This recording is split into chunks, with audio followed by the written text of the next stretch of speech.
The fellow steps out from the soothing stream of the shower only to be struck by an unsettling stillness. His shadow has vanished. At first, he suspects it's a mere trick of his imagination, but no matter where his gaze falls, the familiar silhouette does not reappear. He searches every corner, every crevice, yet his efforts remain unrewarded.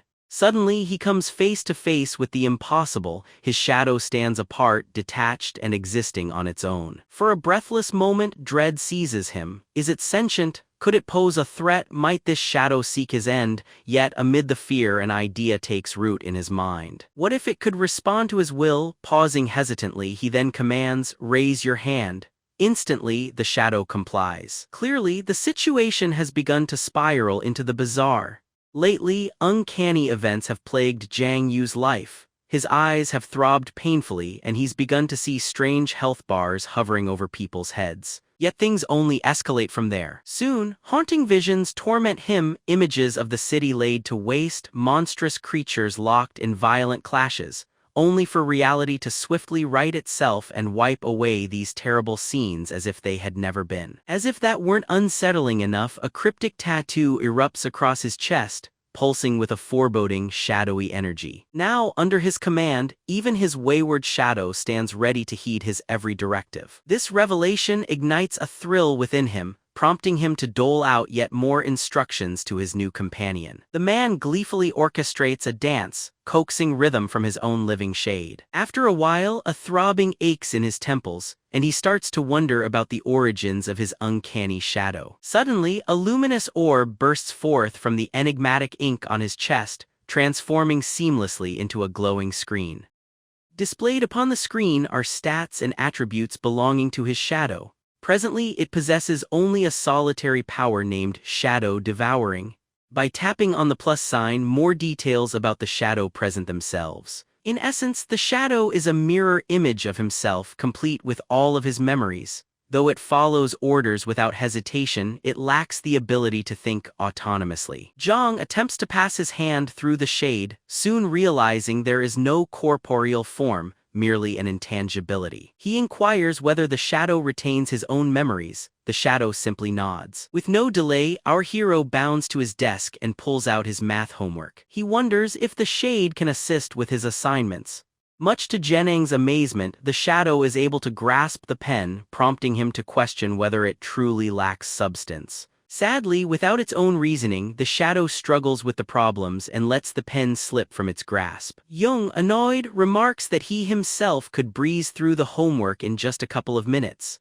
Perhaps the material is too challenging. Rather than instructing it to solve the problems, he has the shadow transcribe the lesson from memory. This time, the obedient shadow begins to diligently write. To himself, our protagonist muses that with such an asset, being superhuman is unnecessary. His shade could, after all, be his ultimate tool for acing exams without effort. Selling his textbooks crosses his mind, so clear is the shadow's extraordinary promise to Jen. Curious again, he returns to the attributes panel. Selecting the plus icon below, the shadow technique unveils that he can absorb shadow points from any source of darkness. This process will bolster his abilities, even allowing extraction from inanimate objects.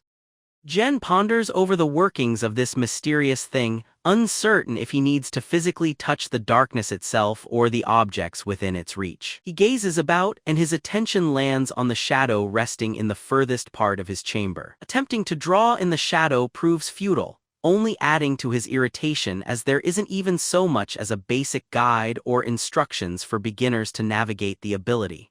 Out of nowhere, a notification flares into view, alerting him that his vision has now experienced a mysterious alteration. This change gifts him a new skill named Shadow Pupil, allowing him to activate this trait and peer into the shadowed dimension of reality. Jiang speculates if this reality is akin to the one he caught a glimpse of before. He resolves to proceed with caution, taking things slowly so as not to hasten his endeavors. While lost in speculation about his budding capabilities, he turns to his own shadow, requesting it stop meddling. With authority, he commands the shadow to do a series of push-ups. This shadow rises, only to start melting into the floor itself. Jen is seized by panic as he desperately tries to comprehend the disappearance of his shadow. In a matter of seconds, the shadow emerges from beneath the ground once more, positioning itself directly before him. Jennings inquires about the shadow's whereabouts, to which the dark figure replies he has gone to the other side. When pressed for details, the shadow explains that he's engaged in exercise just as he had been ordered. Jen then questions whether there may be greater value in training in that obscure side. He waves away the shadow, granting leave to return. When his companion vanishes, Jen settles into his chair to tackle some proper work. Dawn comes and he remains asleep at his desk, lost in dreams of a plentiful banquet. Abruptly, he rouses, feeling discomfort from sleeping awkwardly on his stomach. Simultaneously, a soft rap sounds against his door. Jang answers it, greeted by Lu Yao Yao, his classmate and beloved. He glances up to spot her health display halted at 93 and quietly muses on why it might have dropped right now. He suspects the city's pollution to be the reason, considering his shadow's return from the Twilight Realm. Asking about her early visit, she says she heard of his new illustration and wishes to view his latest designs, catching her off guard as Jane shuts the door rather hastily. Irritation flickers on her face, while he stands stunned after noticing fissures creeping across the wall. He finds it almost impossible to accept the extent of his newfound strength. His girlfriend as well eyes him in astonishment, inspecting his physique from head to toe. After diligently scrutinizing him, she wonders aloud whether he's started frequenting the gym. She immediately dismisses that thought, realizing he is an introvert who hasn't set foot in a gym for quite a while, yet it remains curious how such muscular definition appeared overnight. She gingerly feels his arm, asking plainly if there's something he's been doing differently. Jen, trying to mask the truth, cleverly responds, he gets his workout by hoisting bookshelves every day. Realization settles in. Whatever the shadow undergoes in training seems to be mirrored on his own form. His girlfriend remains doubtful that slight exertion could grant such results and quietly wonders if he started using performance substances. She gently advises that he still has the chance to abandon any potentially risky choices. Jang throws a playful jibe about her being overly talkative, but before offering much protest, she locks onto his arm and prepares to retrieve something from the recesses of her back pocket. Jen lets out a piercing shriek when the question arises as to whether she's plotting to attack him with something dangerous. With deliberate care, Yeaya produces a bracelet and explains that it's a device for measuring pollution levels in the environment. Slaughtering extraterrestrial beings, consuming alien substances, and harboring grudges may all lead to heightened readings on this device. A failure to cleanse this internal pollution in time may result in one's body morphing into a monstrous anomaly. A private chuckle flickers within Jen's mind at this, for he firmly doubts that the object fixed to his chest could possibly be tainted. His amusement rapidly transforms to alarm as the apparatus starts to interact with what sits upon his chest. Turning his gaze, he spies his girlfriend poised behind him, firearm in hand, clearly prepared to defend herself if it comes to that. With every ounce of resolve, he fights to regain his composure, thereby ending the strange reaction. The subsequent test result is ordinary, no contamination detected.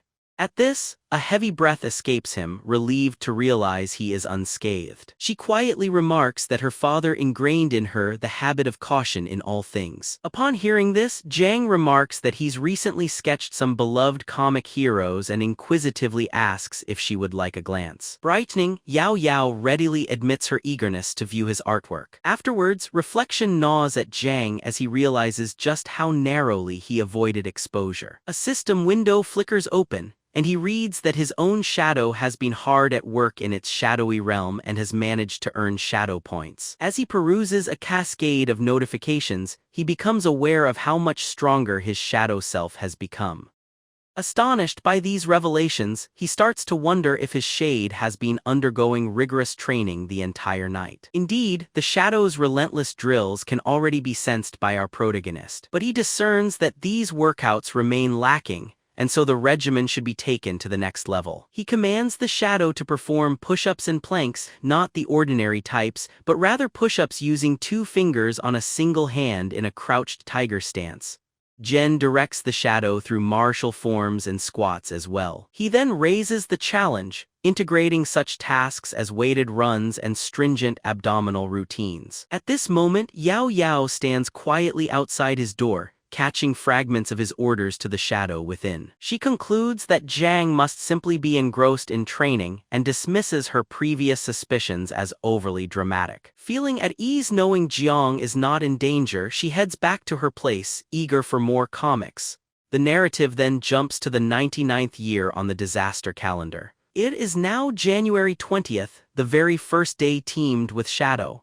All through the night, Shadow rigorously trains without a hint of fatigue, bringing John newfound strength from these tireless efforts. Within himself, Jen muses that it is unseemly for youth like himself to settle for mediocrity. When dawn breaks, he orchestrates another intense session for the Shadow, and is astounded by the exceptional improvements. He contemplates whether delivering just a single blow would be enough to defeat Yao Yao. Nevertheless, it becomes clear to him that he must still strive much harder.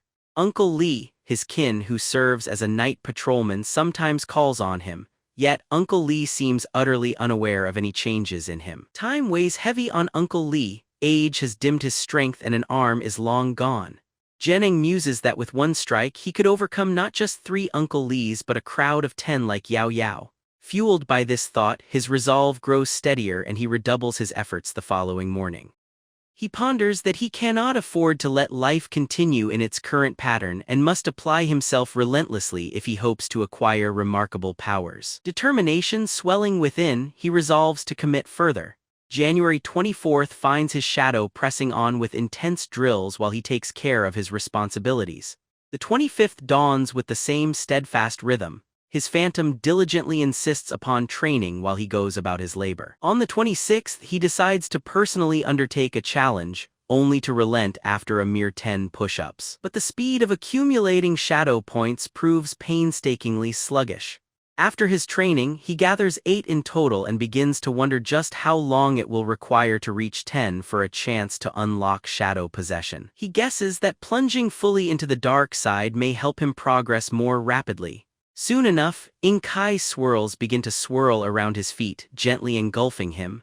Gradually, he disappears beneath the floor, drawn quietly into Shadow. But to his amazement, he discovers that he remains in his bedroom. He wonders if he truly stands inside the mysterious Shadow world, seeing as everything mimics his own quarters flawlessly. Stepping outside to examine the realm, he recalls how moments prior, attempting passage merely returned him to his room. Evidently, one does not gain entrance to the true Shadow lands by staying within their personal space. He finds it imperative to venture out. The likeness to the living world frustrates him, and chafing at this sameness, he stalks forward. A sound peals from behind. He pauses, hoping perhaps someone has come to offer guidance through these strange surroundings.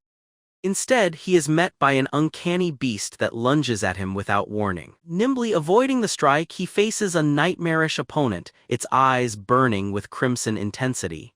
The fiend strikes again for Jiang, yet he remains swift, evading every attempt. The protagonist commands his circle of Shadow to unfurl and leaps headlong inside its embrace. Fortune favors him and he slips from the grip of the dark realm through his swirling passageway, outpacing his monstrous pursuer. The ordeal nearly paralyzes him with terror. He's stunned by the brute's unprovoked aggression. Only the agility shaped through long days of training grants him an escape. Now the main character is intent on revenge, his resolve sharpened by the near-fatal encounter. Returning to the dark territory on January 28th, he confronts the beast again, suffering a blow this time.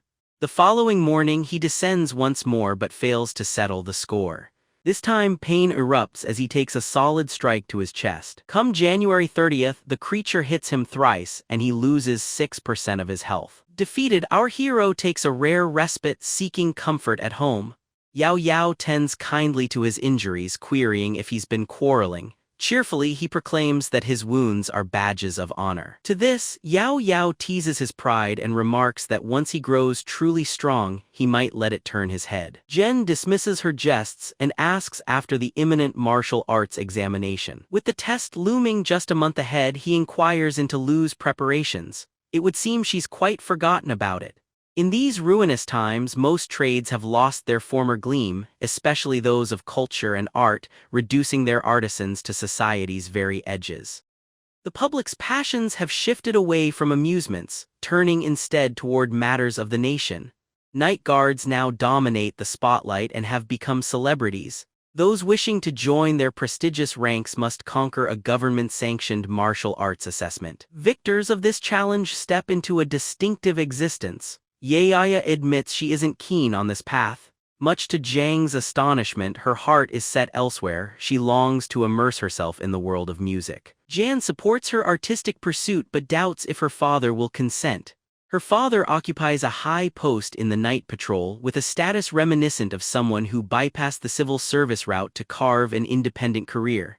Still, Yaeya doesn't fret over her father's opinion. What truly worries her is the enactment of this year's new decree requiring everyone to sit for the martial arts trial and officially apply. Jang, however, takes this new rule in stride, knowing the powers that be seldom care for their subjects' individual desires. Officials have broadened eligibility so even ordinary students may attempt the comprehensive test.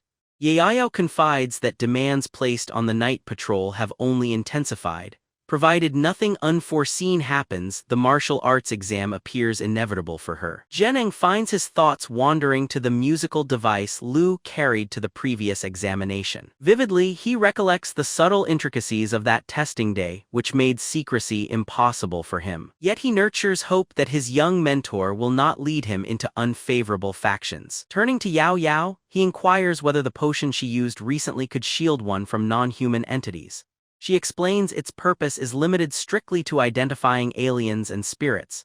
If fate puts you face to face with something truly outlandish, your best chance is to flee for your life and make an emergency call before it's too late. Jen wishes to delve further into the nature of those peculiar beings, but Yao Yao deftly pivots the discussion elsewhere. She assures him his injuries have healed and makes ready to depart.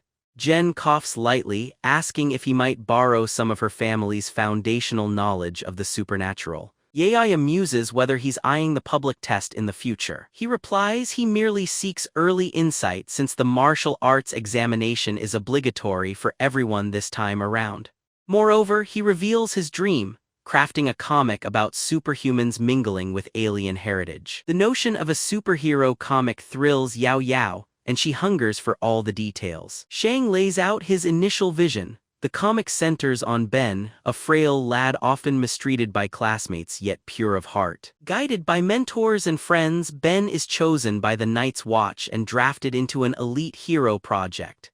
Through irrefutable spirit and a transformation prompted by the super soldier serum, he rises as Captain Ben, a formidable leader. Rather than dispatch Ben to the front line, the Night Patrol prefers he mingle at influential events, seeking entree among society's elite gentlemen and noblewomen. Jung continues sketching out his comic storyline while Yaeya listens with animated enthusiasm. Soon after, Yaeya brings him to her home, conveniently located on the nearby street. They slip into her room and she instructs Jang to stay put while she visits her father's quarters to fetch some documents. Just as she departs, Jang discovers a comic about sibling bonds and stops her. In response, she clarifies with a smile that the comic isn't hers but a friend's and warns him against meddling with her belongings before slipping away.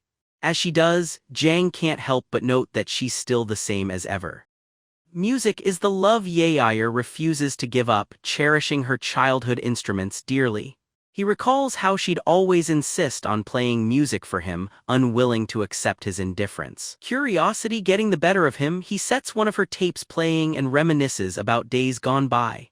Yao Yao appears, playfully asking if his stance on music has frescoed. Her mind wanders to old times, remembering he once could scarcely name a single instrument. He dismisses her comments and stumbles upon a virtual reality headset. Once it's on, he plunges into a chasm. The simulation is so vivid it cannot be distinguished from reality.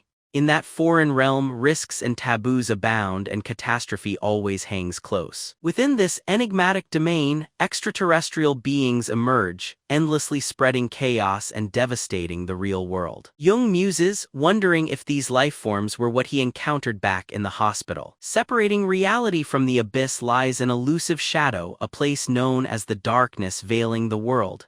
Yet this shadow is but a fragment of realism.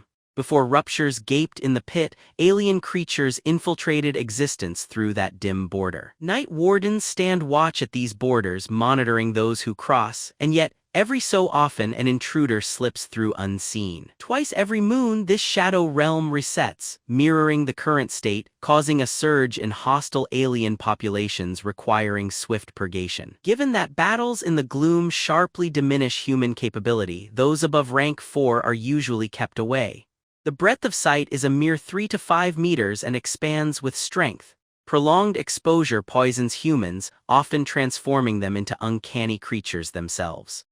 Despite this, Jiang is left pondering how Chiang seemed untouched by discomfort upon his entry. Through the headset, the protagonist beholds a slew of alien beings, leaving him filled with apprehension. Understanding dawns, overcoming these foreign threats requires mastery of a force to rival their menace. Anyone who hopes to oppose such beings must attain greatness themselves. A silhouette emerges in his sight, prompting him to wonder if this is the extraordinary he's heard of. He remains unsure whether passing the martial trials would grant him the same fate. Remarkably, these exceptional figures are mostly aliens dressed in human form. Their role, standing against contamination and defending against invaders not of this world. Upon their demises, these transcendents risk a transformation into aberrant beings unless they deplete all their power first, else they become monstrous threats. Overcome by this torrent of revelation, Jen removes the VR apparatus. He confides to Yao Yao just how voluminous and somewhat obsolete this knowledge seems, then requests a back rub as solace.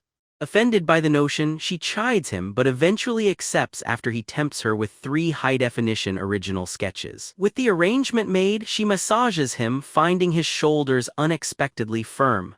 Jiang clarifies it's due to the exercise he's been doing, making his neck tough with muscle. She asks whether he trains his abdominals as well. Sensing her curiosity about his abs, he cheerfully consents, letting her satisfy her curiosity. Yet while she examines him, her father enters the room, catching them in the act. Later, at a shared meal, the atmosphere is thick with friction between Jiang and Uncle Lu at the table. Yao Yao tries convincing her father of his mistaken impression, but Lu remains unimpressed after what he witnessed.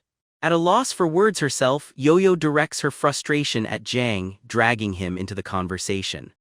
The protagonist hesitates, yet finds the strength to explain to her father that he alone is to blame for what happened. Jiang proceeds to come clean, declaring his actions and inviting Lu to act as he sees fit.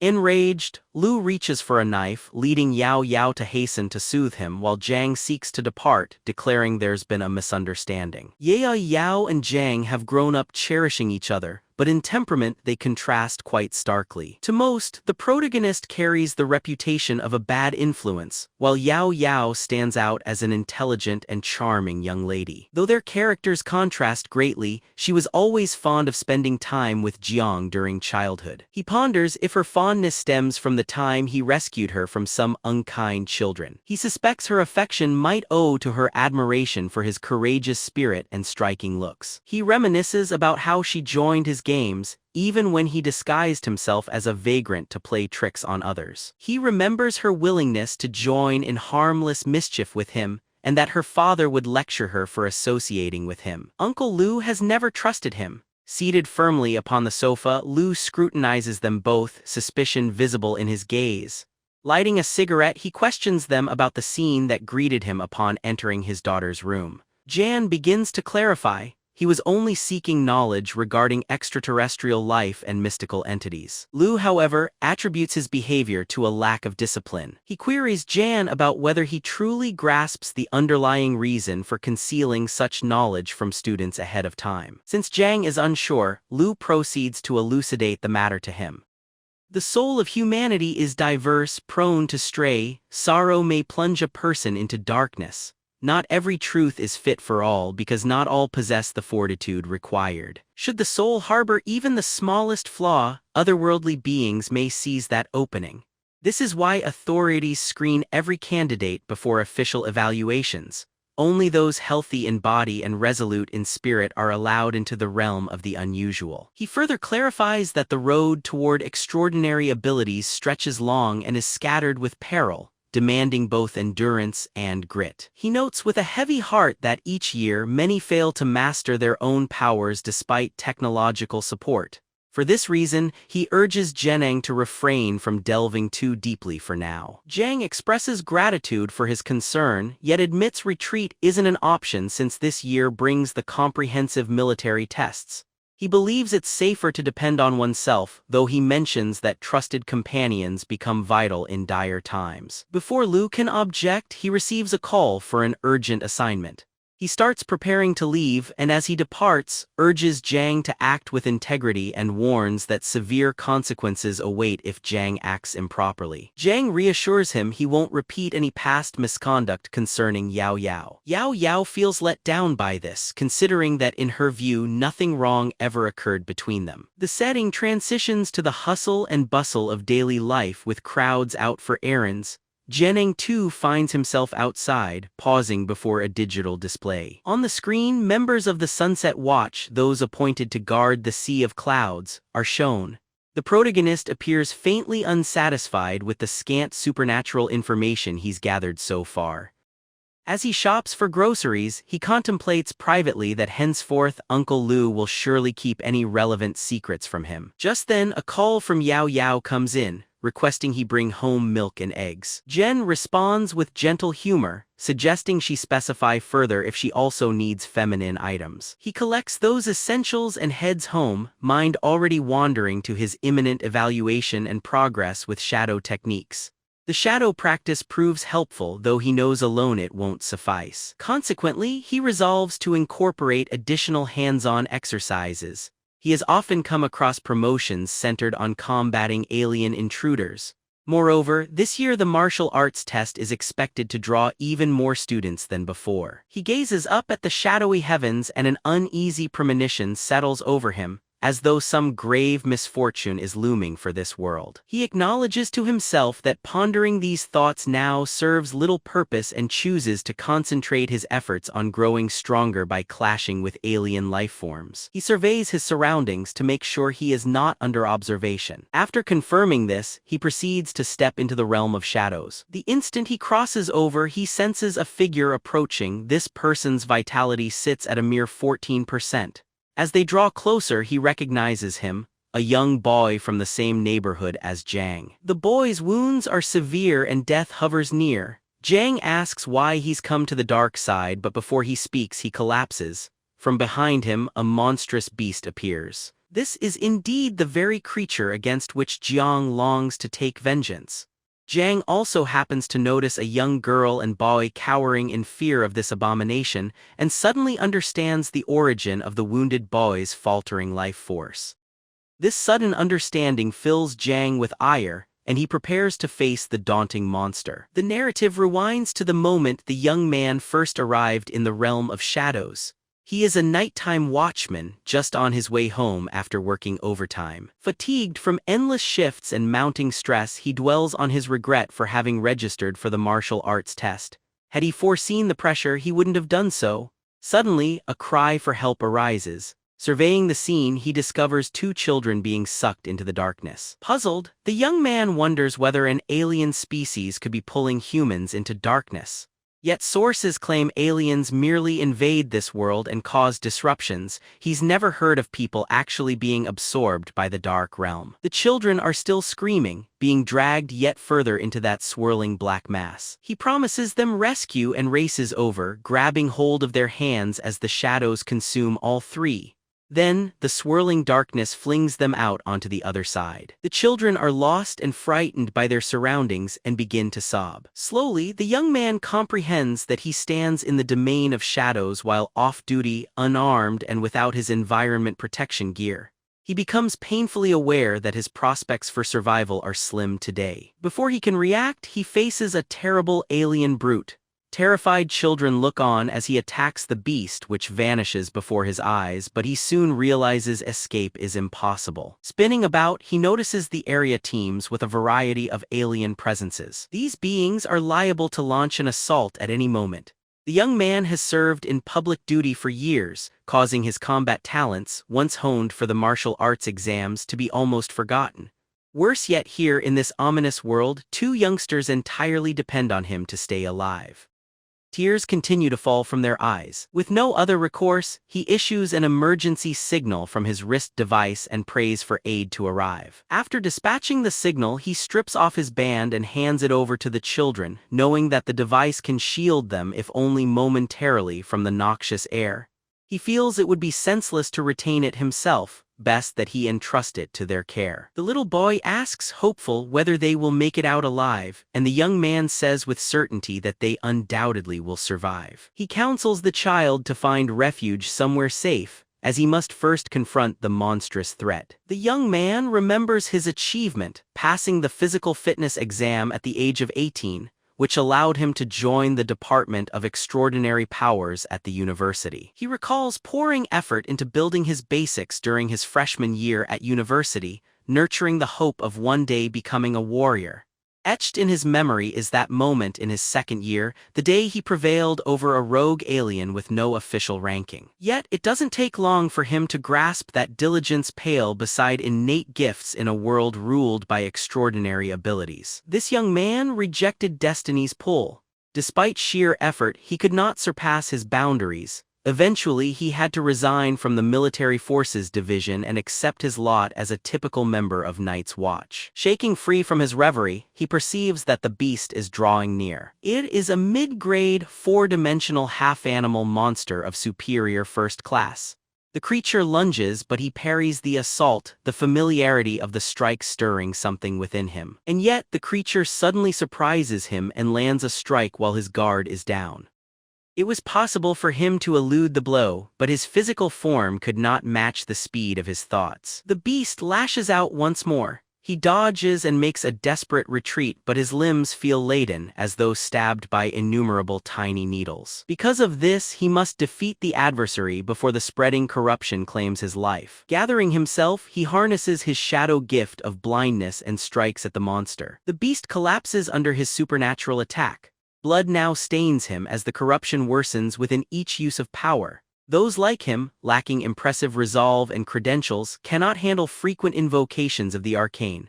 Fortunately, since joining civilian ranks, he's called on his gift but a handful of times. The creature rallies for another attack, and he steels himself for a relentless struggle. With a mighty charge, the monster overpowers him, sending him crashing to the earth. He spits up blood, astonished at how swiftly his foe adapted to his powers. Nonetheless, this adversary is merely of common class. In truth, any martial arts student could have dispatched it with ease. A question gnaws at him: is insufficient talent the root of his difficulty? A painful clarity descends. He cannot conquer this beast. However, as night patrol, he vows not to waver until his last breath. His only option is to stall, delaying, hoping for allies to appear. While his gaze flickers to the trembling child nearby, the monster delivers another blow. Once again, he is knocked to the ground and for the first time senses the closeness of death. He remembers bearing witness to the loss of a dear family member when he was 15, taken by extraterrestrial life.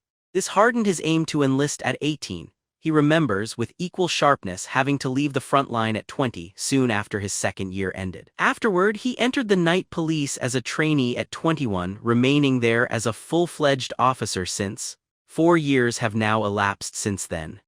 He feels that in this cosmos, mundane is how he must regard his existence despite adversity. Humanity and alien foes have battled for 4 years, though these times have been far from the tranquil facade so often portrayed.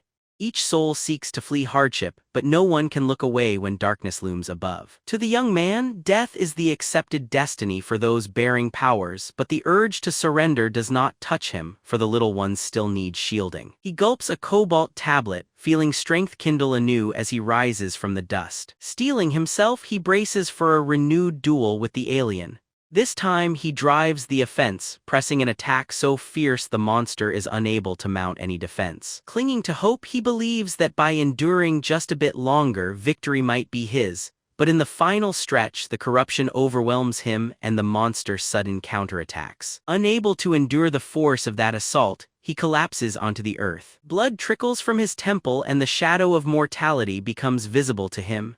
He comes to the somber conclusion that his powers alone are insufficient to defeat the beast. An overwhelming sense of powerlessness grips him. It seems even the enhancements are useless. He can predict that his previously uneventful existence is spiraling towards its finish.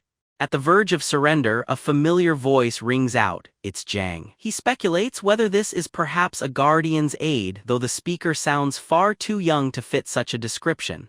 Such ordinary company is most unusual here. Ordinary humans never appear in these shadowed districts. Stepping closer, Jang steadies him by clutching his shoulders. Jang advises him to rest there briefly and trust that everything else will be handled. The boy's thoughts dwell on how Jang manages to exist on the forbidden side, which is stringently monitored by inspectors. Could Jang be the enigmatic inhabitant rumored to dwell in this bleak realm? But at that very moment, the creature assaults Jang, who swiftly evades. It now dawns on the young observer just how frail he is.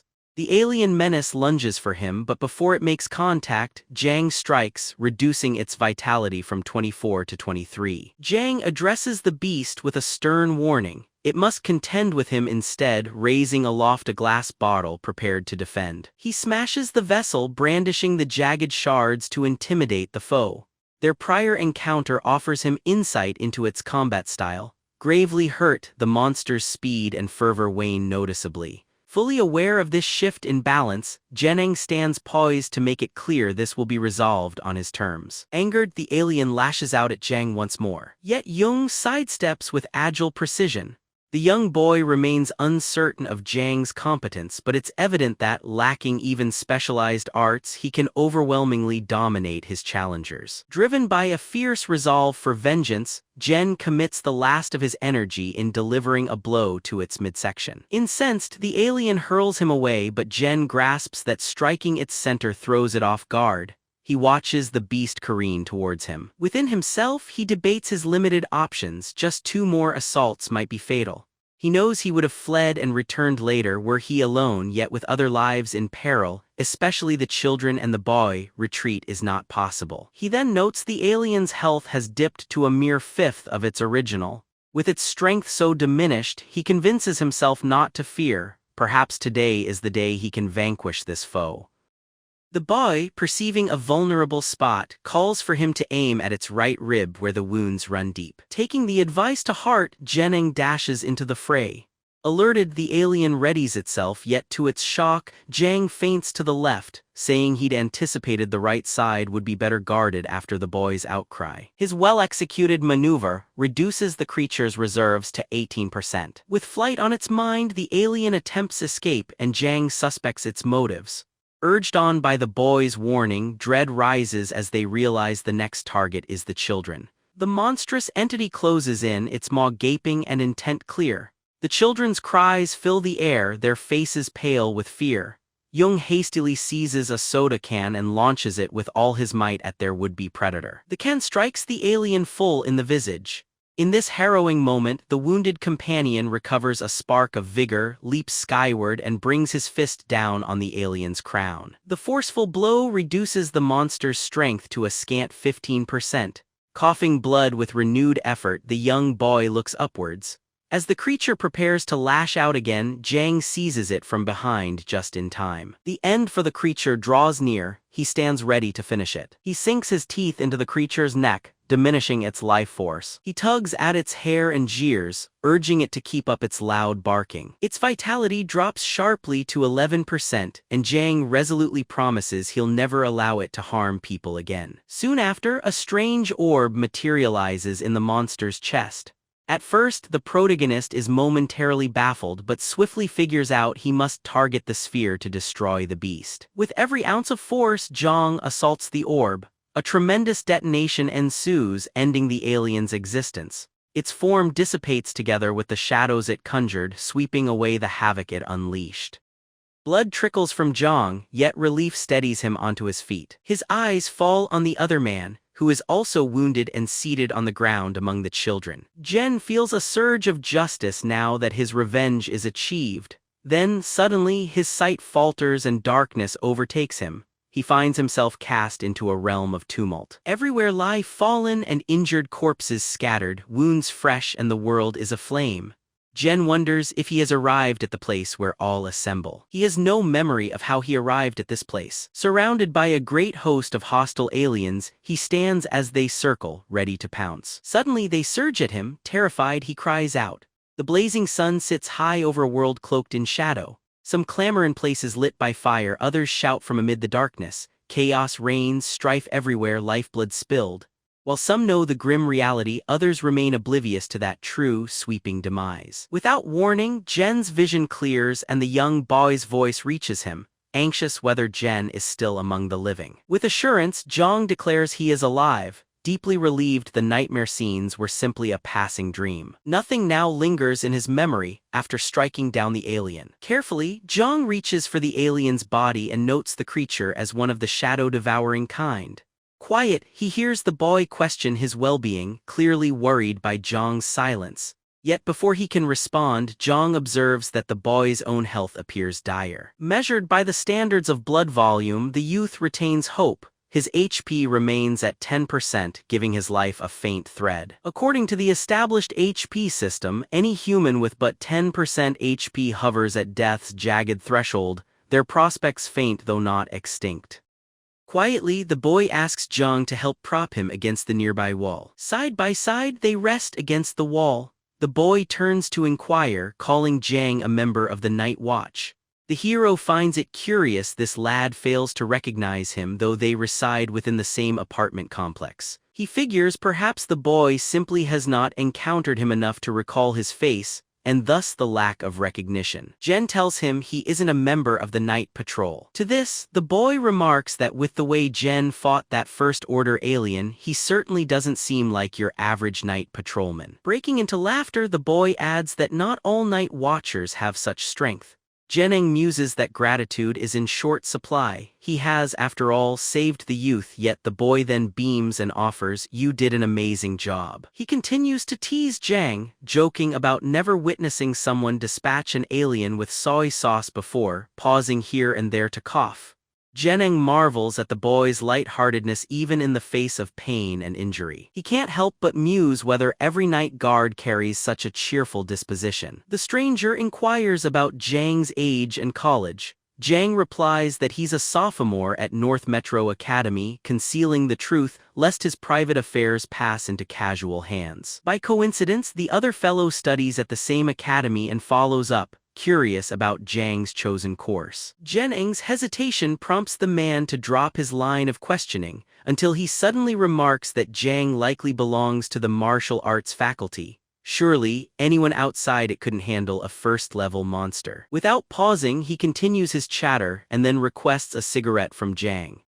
As Jang only has biscuits to offer, the fellow accepts but jokes about Jang's stinginess. The protagonist explains that he had plenty before, yet most scattered or crumbled in combat. He suggests that if the man still wants them, he'd gladly share what's left, but the other declines, not wanting to eat from the ground. After a pause, the guy raises another question. Is Jang facing his first alien by himself? Kin admits he is. The man confides that he occasionally envies the martial arts and combat branches, admiring their luck and opportunities. His own fate feels far worse, his weakness amplified even by taking Yuan Wang, a supplement with a supposed power boost that fails for him. Jang advises him to conserve his words and strength, reminding him the rescue team should be coming any moment. The man simply wants genuine company and laments civilian willpower no matter their strength. He claims their spirits remain fragile. They falter under the shifting tides of corruption. Jang asks if the man regrets walking this martial path. Balling his fist, he sadly admits deep remorse. He describes himself as an office worker, often immersing himself in trivial tasks and flirtatious chatter, occasionally instructing rookie night guards, yet now he feels swamped in misfortune, unable to extricate himself. When another cough racks the man, Jang encourages him to take it easy. Otherwise, survival would slip from his grasp. The man comments that he signaled for rescue quite a while ago, so relief should have arrived by now. He also broods about the young student's scattered supine on the floor. As Jeneng rises, the man cautions about lurking alien threats. He warns that not even the protagonist could evade them endlessly at his current level, asking him to stay and keep him company until rescue comes. Jung privately concludes that this man's true skill lies in relentless conversation rather than fighting monsters. Jung remains and listens, hearing the man weave memories of his own courage and valor in ages past. A cheerful grin on his face, the man says, If you ever make it back to campus, please deliver my regrets to the department head of supernatural technologies for failing to live up to his faith. I couldn't even best a first-rate monster. He also asks that he thank Deputy Director Huang of the Supernatural Literature Academy for her kind advice, openly admitting embarrassment, because she urges humility, always echoing about responsibility for humankind's future. Zhang, teasing, says he should return or wait until he has a notebook in hand to record every message in person. With a sigh, the man confides his feelings have long gone unsaid. He yearned all this time just for a companion to hear him out. He mentions how pleasant it would be to visit Northern Watch Academy again, and wonders if Zhang still has extra cookies, plainly enjoying the taste. Jung replies with a laugh that the man has eccentric preferences and spicy stick-flavored biscuits can't be found anywhere on the globe. The other gives a knowing smile and tells him not to worry about it. Suddenly, the atmosphere thickens. It's the arrival of the night patrol. Relief washes over Jen, for finally aid has come for the weary defender. Shouldering his belongings, he gets ready to follow, just as the man turns and asks if Zhang would like to join him. Jen politely refuses, assuring that he'll find his own way. The man breaks into a gentle smile and wishes him well on his travels. Jen offers his thanks and turns to depart. Yet, as he's about to step away, a backward glance reveals the night patrol officers making their approach. They announce that a night watch member and 2 children have been found. They examine his health indicators. His blood reading clings to 10%. One officer meets his comrade's eyes and somberly shakes his head. Jen can't help but see that the man's vital status is collapsing quickly. A question stirs inside him: how can such a fate unfold? Today's medical advances could have restored him. As he readies to teleport away, he observes an officer stop to salute the dying man. He stretches out his hand in vain, but he's just a moment too late. The health score has already fallen to nothing. Still, a peaceful grin graces the man's lips. Jane calls out, pleading for them to wait, but he's already vanished back to the avenue while bystanders remain baffled by what just unfolded. A few suspect the man was performing for some scene. A display flickers to life, showing a night patrol message to gifted citizens, urging them never to lose hope, even at the doorstep of death. Should survival fade, they must judiciously take the special pill, fully aware of the danger. This medicine brings a staggering 90% risk of demise. Should one endure, their future lifespan is sorely shortened. It is named Compound No. 3, identical to the one that man used when vanquishing the monster and rescuing the children. The message urges all to honor the lost ones, not to halt their vigil until peril is wiped away. Like silent guardians, they must defend sky and earth day and night, kindling hope for what's ahead. The night patrol are meant to stand where reason fails and confront all that cannot be explained. Later, our protagonist ascends in the lift, bloodied attire still clinging, lost in thought about whether that man truly met his end. He recalls the man was jocular in their exchange, yet beneath this lay a simple wish, a final friendly conversation before passing from this world. No bouquets, applause, or glory followed, only his plain fading as any ordinary soul. No matter how commonplace he may seem, Jen vows not to forget him. Drained to his core, he plans to wash up and drift straight into sleep. Facing his reflection, he notes his own health has climbed to 55%, though his legs threaten collapse. A surprise, considering he estimated no more than a fifth left. The memory returns. That other had only 10% yet acted untouched by hardship. Clearly, physical strength alone falls short, determination shares equal value. His thoughts are suddenly broken by a sharp voice. There lounges his girlfriend on the couch, peppering him with questions about the eggs. With a dead phone and no help in sight, she wants to know if he remembered her request. Jung veers away to hide the stains he bears, mentioning the festival season's approach and the interminable lines at crowded shops. He turns the inquiry on her. How did she get inside? She points out his habit of constant takeout and reports that Uncle Lee sent her so someone would look after him. He was the one who handed her a key. Eyeing his attire, she asks whether he's been fighting. Jeneng, eager to deflect, suggests it's late and she should leave before Uncle Lee draws wrong conclusions again, but she holds on and pivots him to face her. Trying to retreat from her concern, he mumbles that hunger plagues him and all he desires is instant noodles. Yet through the ripped fabric, she catches sight of his injuries and lets out a startled gasp. "How did you get so beaten up?" she breathes. Jen fidgets, fumbling that he forgot her eggs and claiming that a purse snatching crossed his way home and compelled him to intervene. He throws in that he taught the culprit a harsh lesson, so there's no need to worry. He adds that by the time authorities came, the perpetrator was in such rough shape that no one would know him anymore. Unconvinced, his girlfriend watches as he boasts about lightning-fast reflexes, playfully shadow boxing to prove his point. He carries on, insisting that even the man's own mother couldn't recognize him now after that fight. As his words tumble out, Yao Yao softly runs her fingers over the bruises on his cheek. He spirals into despair, certain that she could never accept any of the explanations he just offered. Yao Yao inquires gently whether it hurts, but Zheneng only releases a long sigh, insisting he just needs some sleep. She refuses to let it go, saying they have to talk to Uncle Lee about everything because he was out brawling in the dead of night. Quickly, Jen offers half-hearted excuses, proclaiming there was no scuffle, only righteous deeds, yet she remains skeptical, simply too weary to argue further. Slumping onto the ground, Jen quietly confesses he doesn't have the strength to stand. Ye Aya's brow knits in worry, telling him he should be at the hospital, but he brushes her comment aside, insisting he's well-equipped at home and boasting his own treatments surpass anything a hospital could give. Quirking a brow in skepticism, she asks, almost teasing if he is angling for her to serve as his nurse. Wearing a sly grin, he nicknames her Dr. Lu, inviting her to mend him. The instant she starts, he yelps loudly, earnestly pleading for real medicine instead of a chaotic taping reminiscent of a mummy. With irritation, she gives his shoulder a firm pat and questions whether he has any intention of repeating his reckless actions. He solemnly assures her it won't recur, though he pointedly avoids making a serious vow. Yao Yao balls her hand into a fist, warning him, but Zhang laughs off his nerves, mumbling how conflict is part of being human.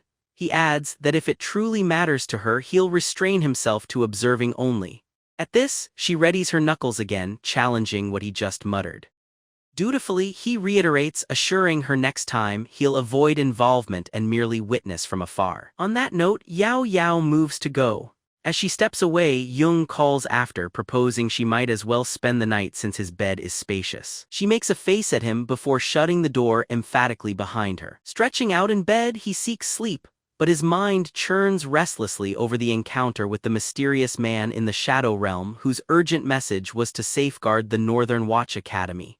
A quiet moment later, Zhang jerks upright, shocked that he never managed to get the stranger's name. Just then the digital voice informs him of his recent kill from the world of Shade, a lower-tier ghostly entity, its essence steeped in darkness from the low abyss.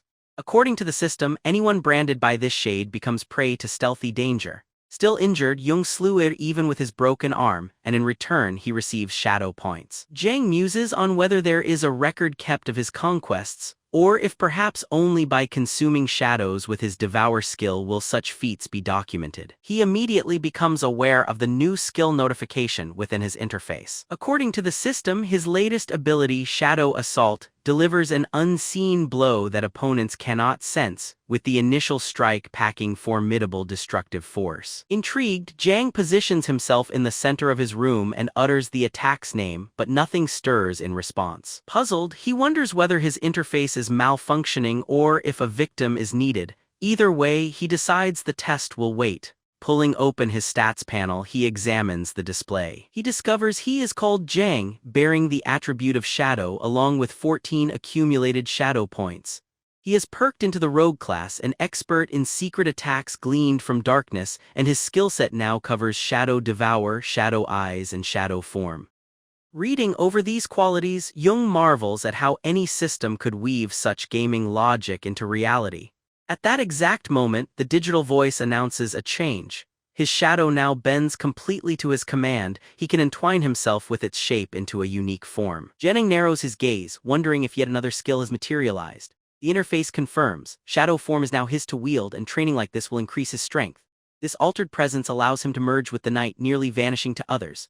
He may summon this power outside the shadow realm, though it will consume shadow points. This body owns no essential organs to protect, so beheading is not the end, but the draining of most of his vigor. Jang is left dumbfounded as he reads the details. That final power resembles a wonder, yet he instantly notices the hidden stipulation. Should his head be severed, he survives, but his vitality plummets to the bare minimum. Essentially, his fortune has taken a sly turn. It seems he's been cleverly deceived. He shouts in frustration, feeling that a swift end would be preferable to suffering a postponed demise. Nevertheless, the skill appears advantageous and he resolves to put it to the test. Calling forth his shadow, Jang lifts a finger to command it. The darkness beneath him mirrors the minute gesture instantly. With his touch, Jenning's hand causes the shadow to spread, swallowing his form whole. Transformed, he gazes at himself in wonder, his body both strange and enchanting. A sigh escapes him, then he surges forward, flashing across the room like a bolt. The gale of his movement scatters objects in his wake. Marveling at this unexpected speed, exhilaration courses through him. To test his power, he hoists the bed as though it weighs nothing, toying with it easily. Seeking to realize the full extent of his ability, he hefts a hammer weighing 100 kilograms and brings it down upon his own face. The strike leaves him untouched, his body emerges flawless. A delighted laugh bursts out as he comprehends his formidable new strength. Yet a voice from below ruins his reverie, angrily demanding silence. Pleased with this shadow state, he sheds it and resumes his usual form. Scanning the system window, his curiosity is piqued by an unfamiliar option. Uncertain, he taps to view further information and find out its purpose. He discovers that only a part of his class's authority has been attained and complete awakening still awaits. Upon activation, the power will be his alone, unattainable for others. Yet possibly there is danger in pursuing this path, the text warns. Jang wavers, the term risk shines in glaring crimson, making him hesitate. However, a prompt emerges, alluding to the fact that opportunity grows from risk. After pondering carefully, he decides to accept. With his confirmation, shadowy material pours from the system's window, drifting ominously towards him. His face shifts from assured composure to alarms of dread. He is swept up before he can prepare himself, as the Inkai mass encloses him in a cocoon. In that moment, a vial slips from his fingers and shatters against the floor. Lights flutter in his room as a single droplet of the spilled medicine lands below. A new message from the system arrives, anointing him with the title of Hunter. Another alert appears: should he fail as a hunter, death will find him there. He has been made for the hunt, his blows landing heavier now. System notes follow. Firstly, it clarifies that weapons like firearms, bows, or toxins are not bolstered by this strength. The second advises utmost discretion. His fate as a predator is linked to his killer's reputation. A third warning chills him: all things, even divinity, are subject. Hong inspects his own hands, mulling over these revelations. At that moment, another alert explains that activating shadow form vastly empowers his capacity for lethal acts. Less blood is necessary to hover at peak strength, and should an opponent's life flicker faintly enough, he may claim their head in an instant. Upon reaching this crucial threshold, the enemy's health bar will flush scarlet, illuminating their fragile point for his eyes alone. By targeting this precise area, he initiates the kill and swiftly dispatches his foe. The system elaborates further, stating that his ability to behead depends on elements like blood volume, physical power, and the adversary's own traits. This triggers memories of his last duel. Could it be that this very technique surfaced when he toppled his previous challenger? The question lingers as new insights flow through him. The fusion of absolute offense and execution expertise cloaks him in a sensation of near invulnerability. With such an arsenal at his command, triumph feels assured. He lifts his arm in victory until an unsettling sensation stops him. Suddenly, he recalls the system's warning about potential dangers. Hurriedly, Jang strips away his wrappings, bracing for the sight of lingering injury. To his amazement, not a single flaw mars his flesh. Perplexity creeps in. By rights, pain and scars should remain. Even medical treatments don't perform miracles this quickly. A dawning truth arises within him. His miraculous recovery likely intertwines with his shadowy state. The next morning, Yaya's companion inquires if she witnessed Jang's feat, seeking confirmation of its truth. His online profile boasts a casual photo paired with a bold statement that he'd endured 88 hits in one bout. Still, there's not a mark on his visage visible in the photo. She says Jang messaged her, narrating an encounter with traffickers. Armed with little more than a fruit knife, he reputedly battled down the entire street without faltering. Scanning her device, another friend worries about Jang's possible wounds, suggesting they follow up on his health. Ye-aya listens in silence, then shakes her head slightly. She reassures them, there's nothing to fear. Jeneng wasn't brawling yesterday, he only had a canine in pursuit, he must be showing off as usual. When the trio arrives at home, she encourages them to step inside and witness the truth for themselves. While attempting to unlock the entrance, her friends question the origin of her keys. Momentarily thrown, she rapidly asserts that Uncle Lee entrusted the keys to her. Expecting a sight of rolled bandages and minor chaos, she instead finds him, pain-worn, seated forlorn on the floor. She dashes to his side, anxiously inquiring about the missing bandages. Hong confides that, believing himself mended, he shed them prematurely. Her friends recognize that he was indeed earnest and not just spinning tales. Impressed with his physique, they're quick to poke and prod, until Yao Yao ushers them out and instructs them to wait in the lounge. Naturally, this convinces them that Jang and Yao Yao share something deeper. Ye-aya treats his cut with ointment, prompting Jang to flinch from the sting. Chiding his complaints, she remarks that she knows this medicine well and that it truly isn't painful. She declares nothing gets through to him, all while noting his wandering gaze directed at her legs. Detecting this, she warns that she's happy to let Xiaoping play nurse next time. Jeneng protests immediately, arguing that the fellow is inept. With a teasing grin, she gives his cheeks a not-too-gentle pinch and remarks that Uncle Lee has clearly neglected him. She then questions him about what genuinely transpired the day before, clearly dubious of any heroic tales about robbery. He replies that upholding justice is in his nature. He stands up for what's right. Yet his beloved remains steadfastly skeptical of every word that leaves his lips. Silently, he wrestles with what to reveal. In comparison, confiding about defeating a mutant in a shadow realm or conversing with a wounded night watchman would sound utterly absurd. He brings up her father and inquires whether he returned the day before. She responds that he did not and wonders aloud what prompts the question. With brows knitted in concern, Jen explains her belief that being a night patrol officer is a grueling job, requiring work both day and night, and exposing them to peril. Silent, Yayo simply listens. He glances at her, musing privately that she must carry concern for her father as the profession hardly offers tranquility. Uncle Lai lost a limb in that line of work, and the youth he encountered amid the shadows met his end at a mere 20 years old.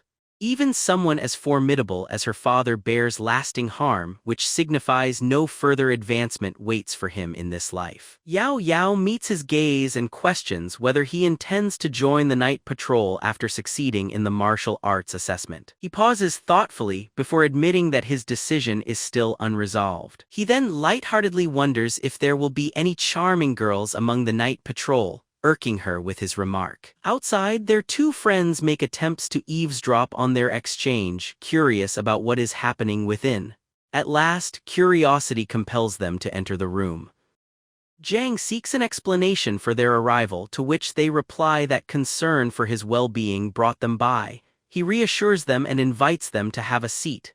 As they settle, Jung resumes talking endlessly, spinning a new request of his imagination. His girlfriend is convinced it is just another attempt at boasting. Plan to he visit the consents to their supermarket, asking if perhaps she ought to discard his tattered clothes. Without bothering to glance her way, plan to he visit the consents to their supermarket disposal and keeps weaving his tale. Yet suddenly, a realization strikes him, and he rushes with urgency to Yao Yao. He quickly begs her to pause, revealing that there is something else hidden within his outfit. To rather anticlimactic effect, a package of feminine products tumbles from his shirt. Ye-aya looks on, puzzled, and queries what possessed him to bring such an item along. Uncertain, Jang embarrassedly scratches at his hair and admits he picked it up from the store yesterday, recalling how she had spoken of stomach pains. Meanwhile, one friend seizes the moment to capture a photo, planning to broadcast it to the entire class. Jeneng hands her the package, courteously asking if she needs any further assistance. She hurls the bag back at him in frustration, insisting she requires nothing further.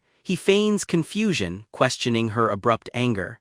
Their friends witness what seems another ordinary lover's spat, prompting them to see themselves out. Once everyone has departed, John is finally able to test his abilities in peace. He calls upon his shadow to fuse with him, preparing to embark on an entertaining drill. A shroud of darkness envelops John as he traverses into the shadow domain through his own umbra. Although this world brims with pollution, an unexpected comfort settles within him. It feels comparable to someone long accustomed to life in a smoky industrial city, suddenly journeying over wide open fields. Though now only 60% vital, all earlier aches have vanished and his vigor is steadily returning. A radiant surge pulses through his frame as he readies himself for the upcoming workout. He feels as if boundless energy is coursing within him. Almost instantly, he launches into hundreds of push-ups. At that moment, the system alerts him that his shadow self has entered the layer of darkness. As he continues the exercises, he accumulates shadow points, and these bolster his prowess all the more. With every downward motion, a fresh wave of power subtly infuses his form. He halts upon reaching 1,000 push-ups and opts to step outside. An uncanny emptiness pervades the surroundings. Pondering, he muses how countless followers he would attract if he possessed this strength in reality. Next, he begins one-arm bar routines, challenging himself even further. Meanwhile, deep within the Night Patrol's headquarters, a significant conference is about to begin. Executive Liu waits as a young man delivers his briefing regarding irregularities in the darkness. According to the report, these disruptions have broadened their scope, with fluctuations taking on a strange rhythm. Moreover, pollution concerns have swelled, spreading over a wider territory. Some teams have come across matching fissures appearing elsewhere as well. A young woman picks up where he left off, explaining that 48 minutes the concentrations are steered significantly closer to residential zones this round. This is peculiar as before, these oddities had been scattered at random. It is further stated in the notes that strange events have escalated lately. There have been 4 extraordinary cases where individuals have vanished into the shadow layer on the darker side. Incidents such as these are rare. It remains uncertain if there will be a rise moving forward. Compared to the upheaval sparked by the shadow layer, abyssal fissures pose an ever greater peril. If one were to liken denizens of the shadows to vicious beasts of the wilds, then those arising from the abyssal rifts would prevail, far fiercer, almost as if the likes of Godzilla might emerge from them. All of a sudden, Uncle Lee, who had silently sat through the discussion, speaks up that these matters are rooted only in supposition, and there isn't a cause for alarm. He poses a reminder that their preparations for combat have spanned considerable time. Everyone, Liu included, give him a pointed look. Prompted, Lee tells them to proceed with their summary. As the report wraps up, it touches on a list naming the Night Watch who perished recently. When the gathering is over, Liu places himself before a panoramic window. He fishes out a package resembling cigarettes, pondering why these strange occurrences throng during the approach of the new year. He brings a cigarette to his lips, searching his pockets for flame. While fumbling for his lighter, he notices with a rueful smile that his daughter has once again replaced his pack with cookies. Just then, someone tosses a bundle of cigarettes his way, which he neatly intercepts. The benefactor is Lee, who remarks that Liu ought not to always wear such a grim look. Lee offers another cigarette, yet Liu declines, jokingly stating he isn't eager to risk lung disease. With a teasing grin, Lee asks if Liu's hesitance is motivated by fear. In response, the executive urges him to be direct if there's a reason he's lingering instead of going home. Lee explains that further instructions have come from those higher up. Liu, face tensed, inquires after the announcement's meaning. Upon hearing the report, a fresh worry arrow is etched on Liu's brow. He inquires of Lee whether confirmation has been received. Lee responds, reminding him that he should have seen it himself on his computer as well. Promptly, he powers up his computer. Lee wants to know if he's decided about his daughter's educational path. He questions whether she'll pursue the mystical supernatural sciences or instead dedicate herself to the humanities. Liu remarks that no verdict has been reached. He'll wait for the results from the abilities assessment. The emergency announcement makes clear that those scoring second grade or higher in the field of remarkable supernatural talents, aside from unique cases, must undergo the 50-minute examination and then pick a focus for their special aptitudes. The executive turns his attention to Lee, curious about Jang's future trajectory. He expresses doubt about Jang's sincerity and ponders what route Jang will choose amongst the myriad supernatural disciplines. Lai responds by declaring he will not choose any of those paths. The executive, astonished, questions whether the plan is, then, to guide him towards the study of ordinary human sciences instead of the extraordinary. Lai states his intention is for him to opt for the standard human sciences.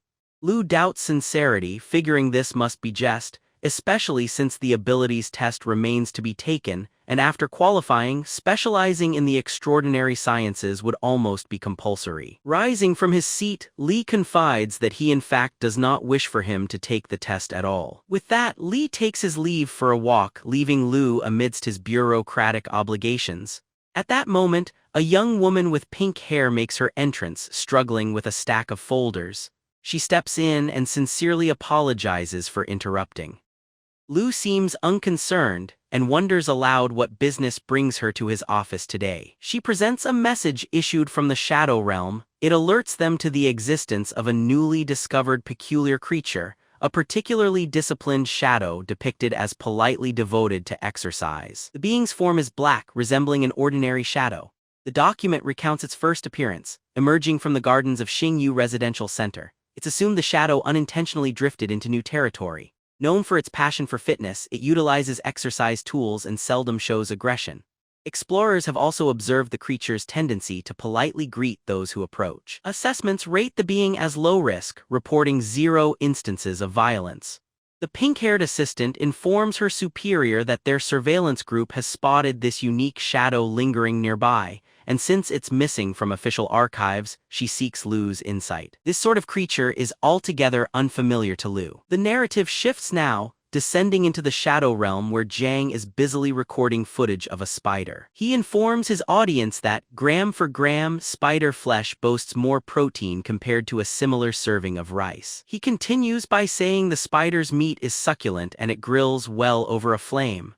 One taste, and it is evident the flavor neither mimics beef nor lamb, just simply tastes of spider itself, whereupon he uploads his new recording. He thinks back on how he was unaware that people enjoyed glimpses of the mesmerizing Shadow Realm. Now enlightened, he muses internet fame can't be far off. Once his video is live, he discovers a thriving community already assembling content about extraordinary powers, which strikes him as odd given his earlier restrictions on such posts. At that instant, a notification warns that he must hunt soon or face mortal danger. Jolted, John reacts by angrily swatting at the message. In the meantime, disturbing news reaches him. His allotted time left to exist measures a mere 100 hours. Worry gnaws at him as he realizes just 100 hours remain in his life. Puzzled, Jennings cannot fathom the reason behind the system's dire announcement. He recalls that unlocking class abilities does not come without hazards. Perhaps this is the peril linked to awakening that of the assassin. Yet soon enough he regains composure, his focus settling on how he might overcome the challenge. According to the description in the warning, only by relentlessly hunting can a hunter extend the thread of life. He comes to understand that as long as he continues hunting, his mortal life can endure. He discovers, too, that should his physical form vanish, some other essence of being will linger on. What escapes him is the true significance veiled within these words. Neither does he comprehend why the message claims he will awaken joyfully in this peculiar place. He resolves to seek counsel from Uncle Lee if he is unable to vanquish the uncanny beast. His gaze stays on the spider, knowing it must be defeated first if he is to delay the inevitable. Moreover, he chooses to record everything, sensing fame awaits him. Setting his phone at an advantageous angle, he ensures all is captured on film. He is unafraid of discovery, utilizing a covert account sanctioned by the Night Patrol Bureau. Blending into his shadow, he begins his broadcast, intending to verify the authenticity of his monkey coins. He welcomes his audience while streaming, presenting himself and sharing that an unusual creature stands before him. The chat is alive with a flurry of comments. His followers are eager to see him confront the spider. He warns them to maintain silence before he creeps toward his prey. He himself says nothing, as the spider slumbers peacefully. From his belongings, he draws forth the iron rod he'd once purchased at significant expense. The spider soon stirs, yet dulled by Jang's shadowy disguise, fails to observe his presence. Jang readies his execution technique, scanning for vulnerabilities, and upon locating its frailty determines the encounter's violent end. The tale travels back half an hour, showing the spider's arrival alive in this realm. Enamored by its new environment, the spider relishes the gentle balance, neither the crushing abysses hurt nor menacing predators disturb it. Humbling itself as a fragile being, it proceeds with caution, recalling its previous skirmish with a baffling kin. Though wounded in battle, the spider enjoyed a nourishing feast. Hoping to recover, it decides to settle for a while and recuperate. But during its slumber, a youth unsettles its peace, and the spider senses the threat of an attack. Yet it finds it strange that this boy eludes its sight. Perceiving danger, it abandons its resting place and seeks shelter elsewhere. Just then, Zhang strikes with the iron rod, experiencing shadow energy drain from him, and realizes that targeting specific points draws out his full might. The spider, now at just 40% strength, bleeds heavily. Jen readies another attack, but before he can act, he is struck by the spider. Surprisingly, pain does not follow the blow. The spider weakens as blood flows, and Janog sees that his well-placed blow to the weak spot is the reason for this rapid decline. Calling upon his shadow technique, he marvels at the skill's stealth, moving in silence like a shadowy intruder. A new clarity dawns. He realizes there is no true need to confront the spider directly. He can linger unseen, waiting for the decisive instant. He readies himself for his final assault, tracking his quarry as a predator stalks prey. We transition to a girl clutching her phone as she watches a stream where a man calmly assures that the night patrol is defending citizens. He welcomes listeners, explaining that he is on duty and will address how lower-tier entities are forged. The girl glides through her social feed and switches to another live stream. On this new channel, a girl with emerald green hair materializes, greeting her audience with lively words and stating she's visiting a cozy little eatery tucked away in an alley. She absent-mindedly swings her legs above the floor, then swipes forward to the next stream. There, a man confesses that life has kept him occupied these days. A different girl appears, speaking of supporting her family. On the unmade bed nearby rests a jacket, some underthings, and a magazine. Elsewhere, a blogger mentions her lighter, claiming it's as dear to her as a family member. Should she fail to grab it, failure is certain. The pale-haired girl, following these broadcasts, begins to tire of them. She laments the recent lack of excitement, but all at once her attention seizes on something thrilling. She tunes in to Jang's channel just as he introduces himself as Yu from the great northern capital. Strange beasts roam the sky on his screen while a monster bounds across rooftops, renewing her interest. She jolts upright, awash in curiosity, questioning whether these creatures are true wonders or simply clever special effects. The boy streaming beside the alley's Yu gestures toward a figure behind him, explaining it's a shadow spider, a spectral being of the first and weakest kind. The chat explodes. Some cheer Yu's striking presence, deeming him charming and dashing. Others voice their own grievances. A girl sighs, wishing she could afford to lavish him with presents. Undisturbed by these remarks, Yu details how the shackles on the spider emit haunting sounds unsuitable for ordinary ears.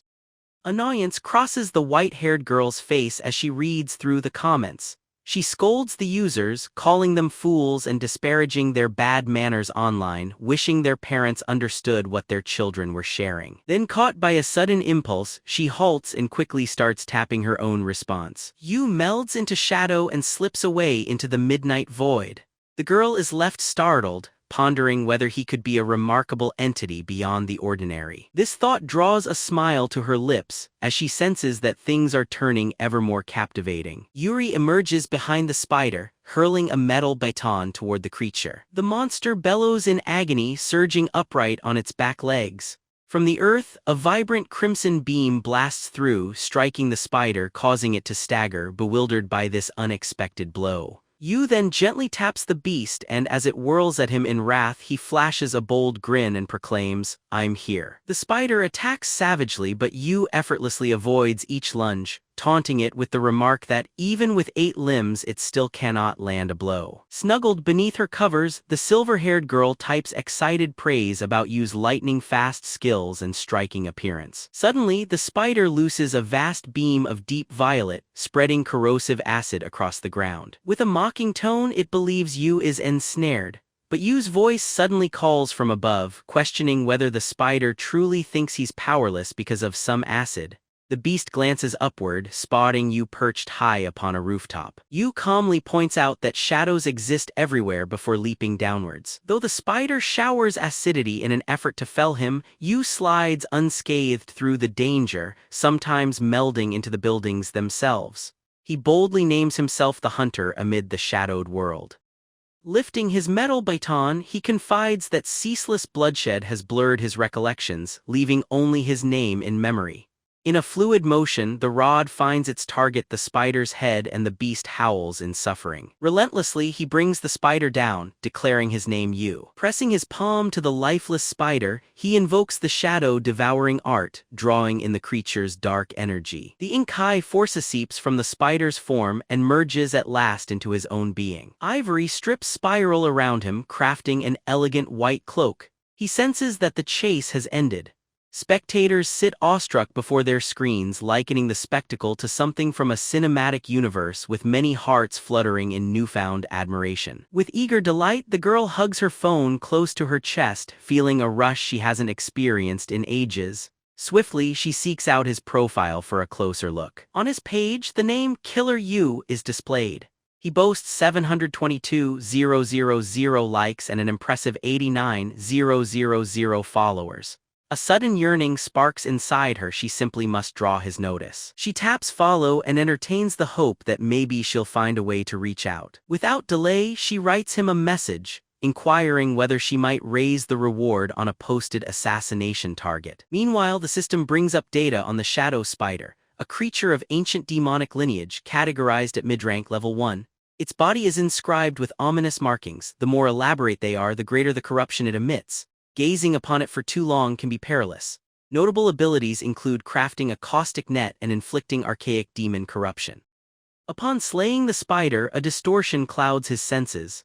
Yet courtesy of Shadowbite, Yu acquires 2 rewards. Counting down from 59 minutes, he inherits a talent for weaving shadow nets and absorbs the shadow essence from the beast. Still, a sense of dissatisfaction lingers. For all its menace, the spider was merely a first-level, mid-tier adversary. He had hoped for a real challenge. Truly, only his mastery of shadows handed him victory, since the power disparity was vast.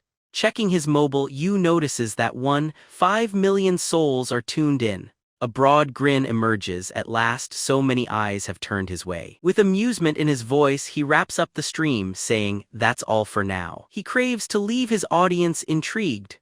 Just then, a tendril of darkness curls around his arm. Perplexed, he realizes this must be the shadow net ability. He puts it to the test, hurling the net at a nearby building, which sweeps him aloft. His initial reaction is panic, soon giving way to laughter. He practically becomes a spectral Spider-Man, though his glee is soon dampened. He collides with a wall, crashing down onto a street lamp. With a groan, it dawns on him just how much more training he'll need.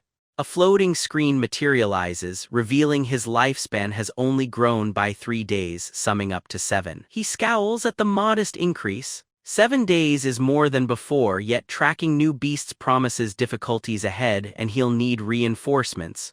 At that moment, another system alert flashes. This is the 3rd reminder. A hunter's paramount goal is stealth. The deeper he blends with the shadows, the greater his renown. The system discloses that, as his repute ascends, fresh predatory techniques will become available.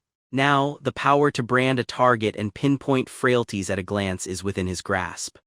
Instruction follows. He can leave marks on foes by sensing fear or sinister feelings, yet such markings persist for only a second. With fame, the time grows. Each use consumes energy and reveals his presence. Wisdom is necessary. Marked prey offer superior agility and might while tracked, and triumph in hunting brings enhancement of either attributes or skills. Unlike the process of marking, the actual hunt expends no energy. However, as this phase is bound by the brand's fleeting window, he is pressed to finish his quarry swiftly for benefits to his notoriety or status. After scanning these words, he scratches his head, mulling it over.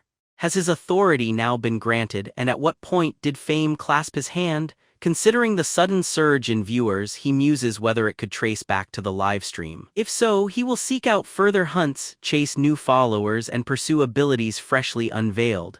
Pursuing this path, he is confident both expertise and power will rise. Revved by resolve, he promises himself to reach new heights today. It is then that a crimson sigil catches his eye, awakening a flood of queries within him. Scanning his surroundings, he beholds a gargantuan violet beast, bristling with spines, lurking behind a distant structure. Swept away by exhilaration, he bursts out with glee the moment clarity dawns that his quest is finally fulfilled. Without pausing for thought, he leaps nimbly from the lantern, alighting upon the earth below, and commences his search anew. A wild, feverish grin stretches across his face, betraying a touch of madness. As the setting shifts to an urban apartment, our protagonist is suddenly struck forcefully across the cheek. The impact jolts him upright, his palm flies to his aching face as he cries out. The blow is delivered by Yao Yao, who now stands authoritatively over him, pressing for answers about what just transpired and who he's tangled with now. Ignoring any attempt at explanation, she produces a vial of disinfectant, swiftly dabbing at his wound with clean cotton. He attempts to placate her, explaining his lofty goal of becoming a hero, a dream he insists, is unlikely to comprehend. Her retort is swift.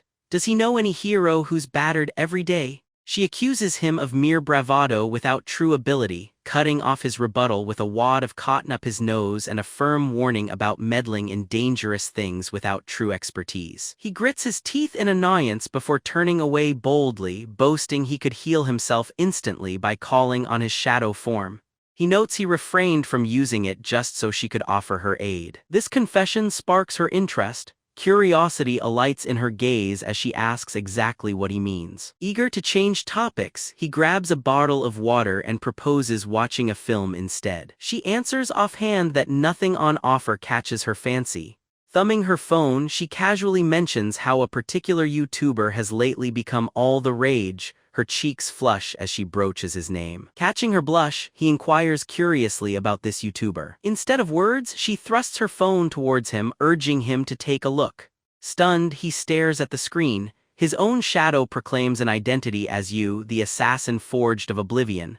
Wonderstruck, he sputters on his drink and coughs hoarsely. Worried, she asks if he's all right. Can it truly be that shocking? Quickly regaining his composure, he responds a bit too quickly that all is well, then sheepishly asks her if she has been tuning in. She declares with delight that yes, she has already been a follower for 2 days. The video creator has rapidly become both famous and unusual in the online world. Feeling a wave of apprehension, he nervously rakes a hand through his hair and questions if it could truly be so. Though fame is enticing, he points out how hazardous it might be to upload such footage, pondering the speed of his own notoriety and dreading discovery by the night patrol. Observing the anxiety flicker in his eyes, she gently encourages him to keep his insights to himself, asserting that, for now, his reputation holds no sway over the masses. Instead, she tempts him with watching real mutant battles, clasping his hand with excitement as she asks if he admires the popular blogger's work. She urges that he let this remarkable figure serve as his inspiration. Flustered, he chooses silence, unable to look away from her phone.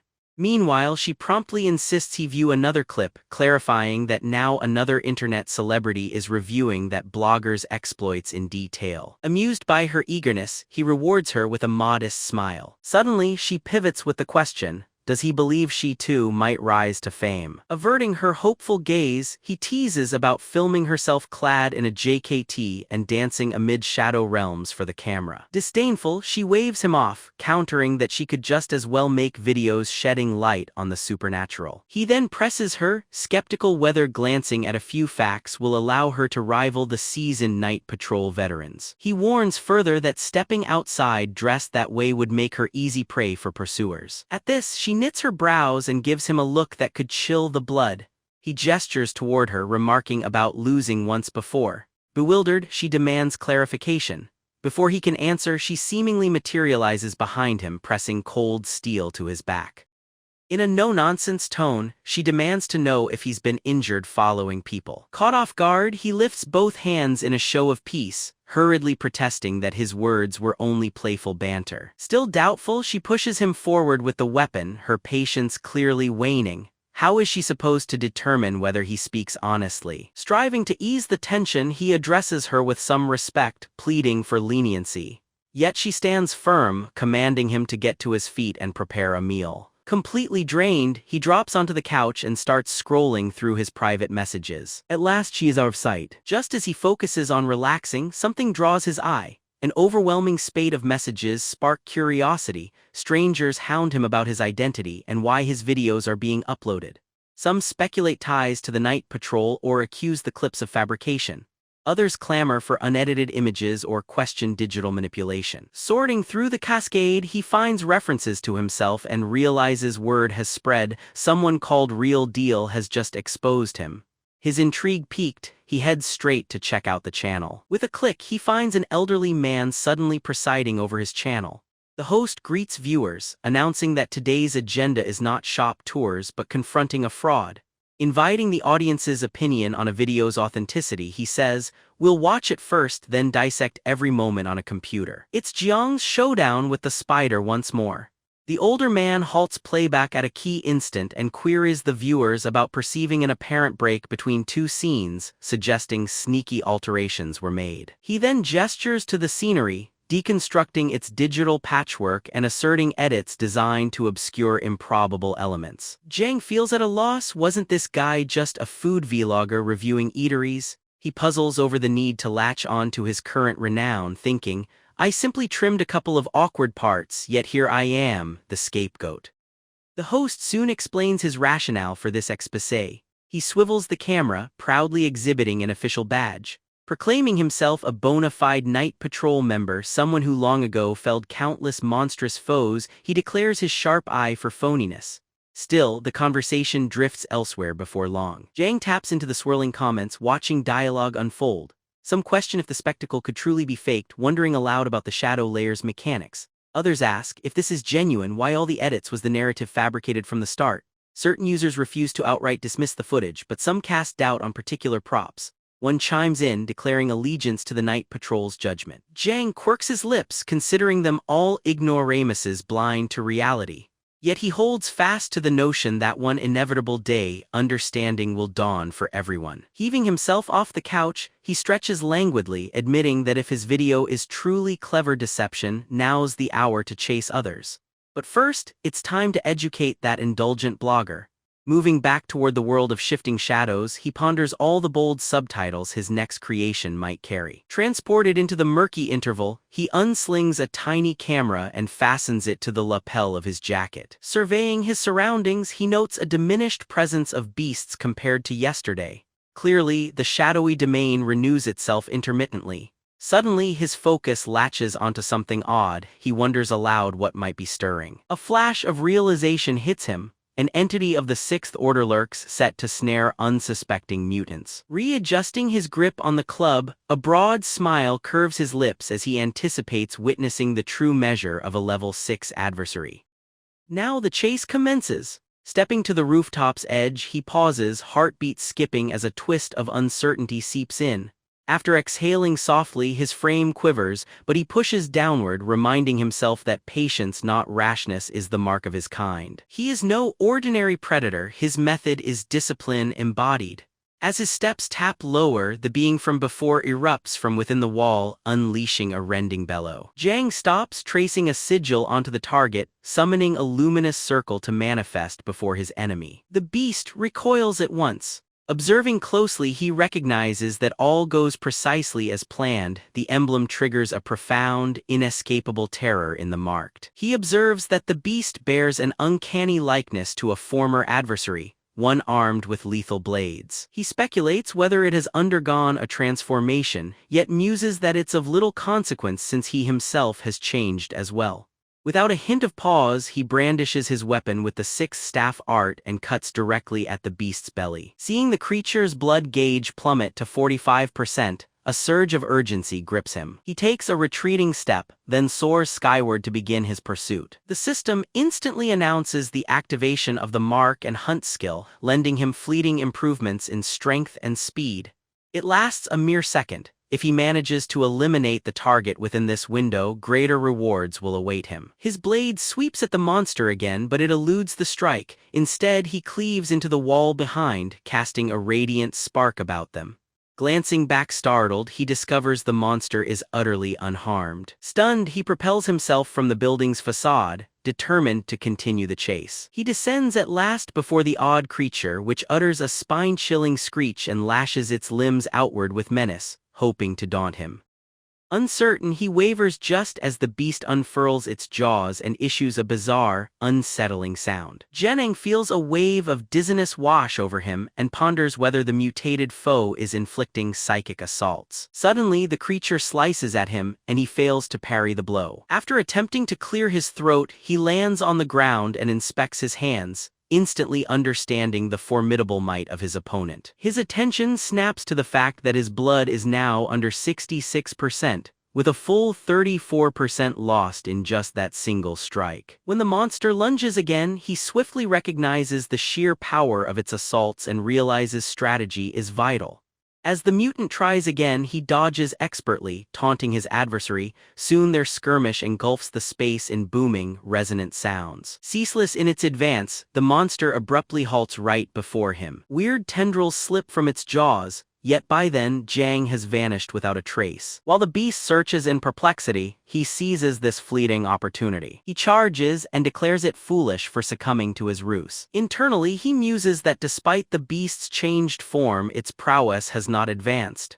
This remains his domain, and today it shall not conquer. Embracing that certainty, he unleashes a rapid flurry of blows, striking the horror again and again. Injured, the monster bellows in anguish, yet he stays resolute, refusing to relinquish the offensive as his fists start to fracture the mutant's visage. With a soaring leap, he rises, prepared for the decisive strike, yet pauses just at that moment. He gives the creature's face a disbelieving stare, for the night patrolman now gazes back at him. Utterly bewildered, he recalls how this man had once been carried off by the patrol, and Jen's mind fills with questions as to why he appears as this being now.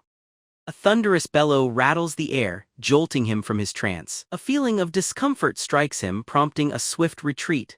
Without delay, the strange being pivots and bolts away, heading in the opposite direction. In an automatic reaction, Jen cries out for it to halt and dashes after it, insisting he wishes only for a conversation. After a prolonged chase, his pace slackens and he gasps for air, mind swirling with confusion as he attempts to process the recent events. The mechanical tone of the system rings in his mind, congratulating him on having tracked down his target. While catching his breath, he spots another system announcement explaining that although his pursuit was nearly a triumph, the target vanished at the final instant, and so his hunt has failed. A warning is issued by the system that repeating such failures will erode his strength and reduce his days. He feels a certainty deep within. Only unending pursuit grants him the might he craves. That path alone leads to dominion over mortality itself. Yet, in the silent stretch that follows, doubt tugs at his heart. He questions whether existence is solely about chasing or if there lies a truer purpose. Without uttering a word, he listens as the system's warning is repeated about the certainty of death, pressing on the importance of always being vigilant. Endless admonitions begin to gnaw at his patience. With an outburst, he slams his fist against the system overlay, furiously demanding an end to its alerts. His vexation intensifies as the system's words loop over and over. At last, his anger boils over as he cries out, pleading for the barrage to cease.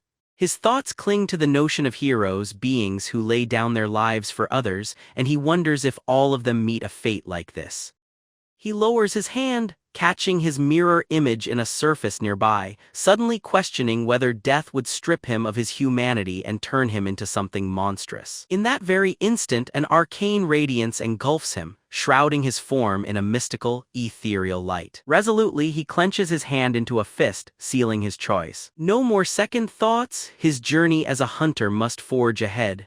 Now he finds himself at the eastern edge where the cloud sea congregates. Casting a brief look at his phone, he lifts his eyes skyward. The recollection of broadcasts about frequent strange gatherings here gives him a sense of relief. Concern is unnecessary. All the while, filaments of shadowy azure sparks and umbral energy sway about him as he utters these words. A void of utter darkness manifests above a neighboring structure, and he strides through it, emerging atop the roof in an instant. He takes in his surroundings and quickly notices that far more anomalies gather here than he once imagined. Still, it's obvious they dare not show themselves beyond the shelter of the edifices. Suddenly, a crash catches his attention, and turning to the noise, he spots on a nearby rooftop a creature radiant with vivid purple light. With a discerning gaze, he concludes that the beast before him is of immense power. Yet it's clear its leg bears a grave wound, greatly reducing the vitality visible to him. Viewing this as a window of advantage, he reassures himself that he will not retreat. Drifting out from concealment, he approaches closer to the formidable beast. The creature instantly reacts to his presence, unleashing volleys of enchanted energy spheres speeding toward him. Just before the orbs can strike, he dissolves and reappears in a shroud of swirling dust. He swiftly discerns that the creatures inhabiting this domain are significantly more vigilant than those he is used to facing within his own realm. This beast, in particular, appears unusually perceptive. Studying it intently, he observes how the crimson markings on its skin gradually lose their hue. He contemplates whether this stems from the monster's heightened alertness, but ultimately sets the idea aside. Instead, he resolves that his priority is to maintain the creature's distraction. As it moves its stance, he senses a brief opportunity. Believing the moment is right, he narrows his eyes and invokes his ability, enveloping his foe in a precise target. A radiant ring of arcane light flickers around his pupil as he scrutinizes the beast with growing fervor. At the same time, in her own home, Yao Yao readies a meal, her back turned away from the entrance. When the door creaks open, she assumes it is Jiang. Without glancing over her shoulder, she chastises him for being tardy and demands his whereabouts. Upon turning, she is taken aback to discover her father and Uncle Li in the room. Yao Yao is unsettled to find her uncle and father standing there. Meeting her gaze with a piercing look, her uncle questions if she is once again cooking for Jiang. Her father sighs that it feels as though he is bringing up his daughter for another person's household. Yao Yao beams and casually brushes his remark aside. She inquires why they have come home ahead of schedule. Her father explains that their work was completed at the office, which freed them to head home. Mentioning how seldom they all dine together, he suggests perhaps they should enjoy a meal out at a nice restaurant. Yao Yao replies there is no need since her cooking is nearly done.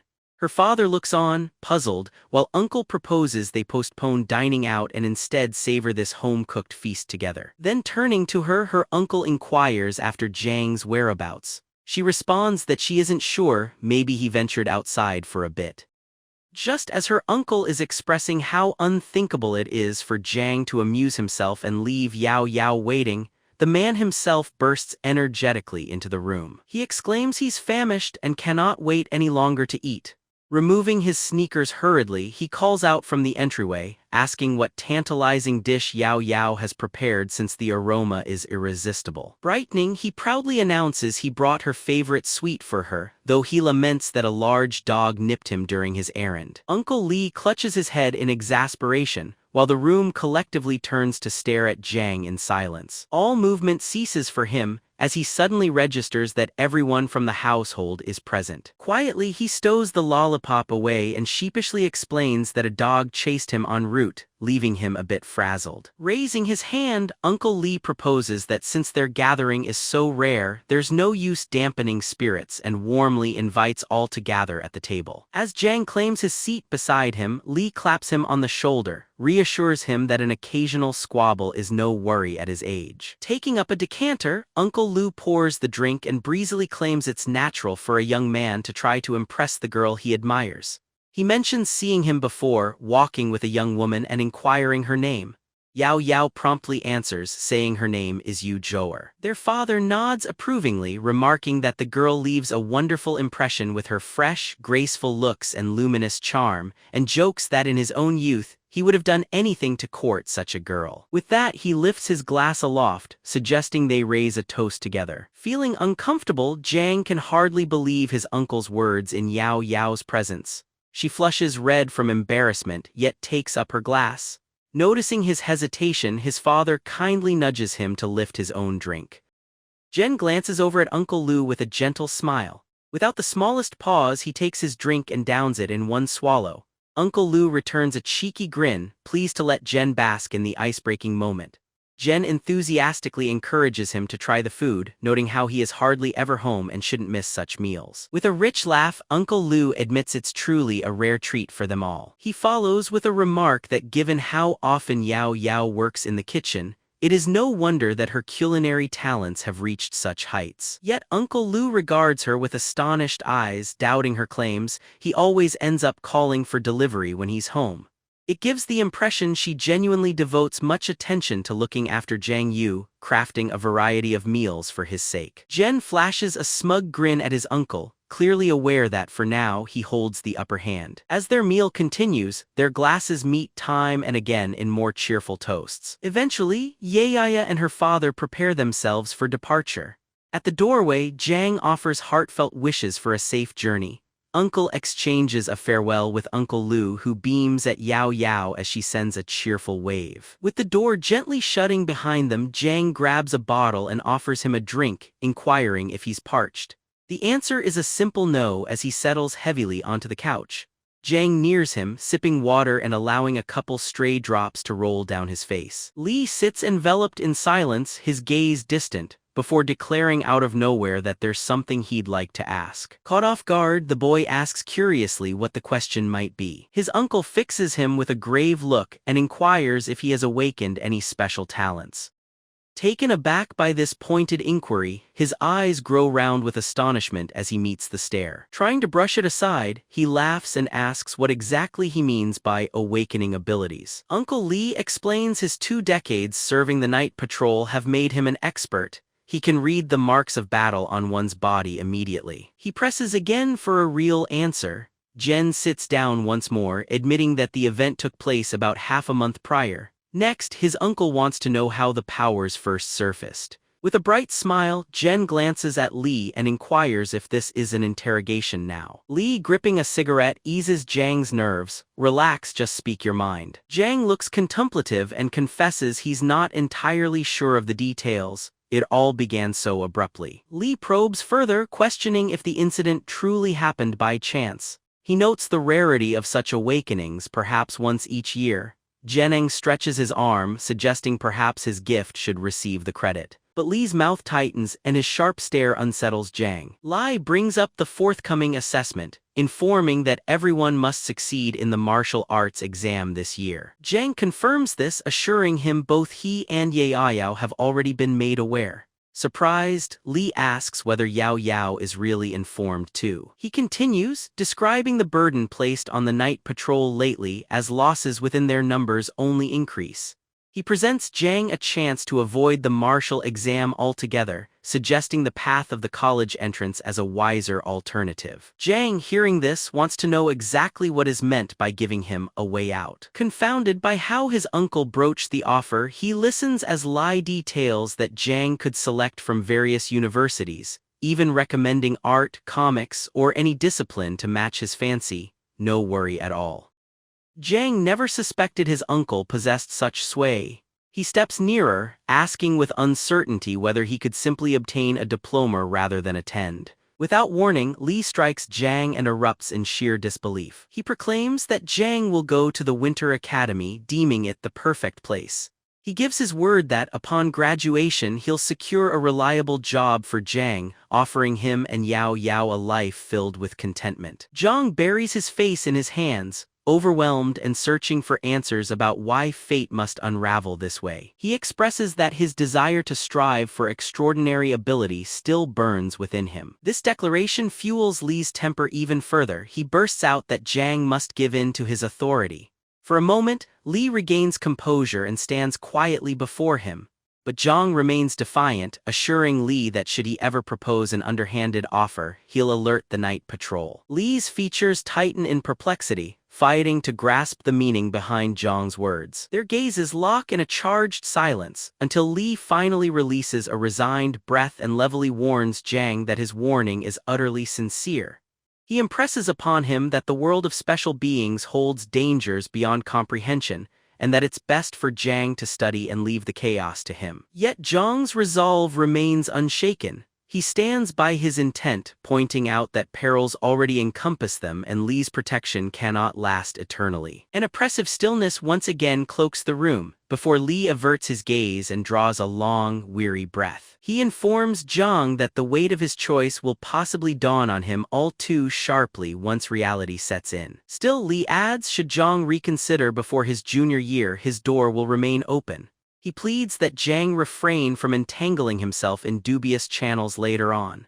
With that, Lee heads to the exit until a sudden call from Jang, urging him not to go just yet, halts his step.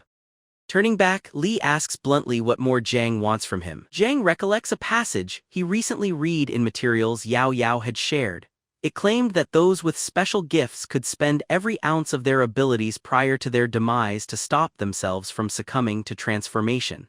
Jang then inquires if someone could still undergo such a change even after giving their all. For a heartbeat, Lee says nothing, then finally admits that indeed, transformation is still possible under certain aspects, such as the innate talents or outside influences affecting a person. Lee asks his motive for bringing this up, to which Jang sheepishly rubs his head and admits it's merely out of curiosity. As Lee slides on his shoes by the threshold, he reminds Jang that embracing martial arts means one day confronting all of those realities. He suggests an early night and discourages further conflict. Jen nods, promising that he'll heed the advice. Just before departing, Lee lets him know that this year's martial arts examination will be earlier than usual, commencing right after the Lunar New Year. Jenneng wants to confirm if it's truly happening this soon. Lee affirms and encourages him to prepare well before disappearing through the doorway. The scene shifts back to the silver-haired maiden as a notification appears on her phone's screen, announcing that her favorite blogger has posted a fresh video. Elated, she hurries to watch, even as she notes an onslaught of skepticism from users who dismiss the footage as a sham. Most viewers are convinced the Night Patrol wields true blades against evil, while the blogger only dazzles through digital tricks for a bigger following. Another complains about you diving into endorsements. With a staggering 1,847 comments and 1 million likes, the girl fumes at how criticism seems ever on the rise.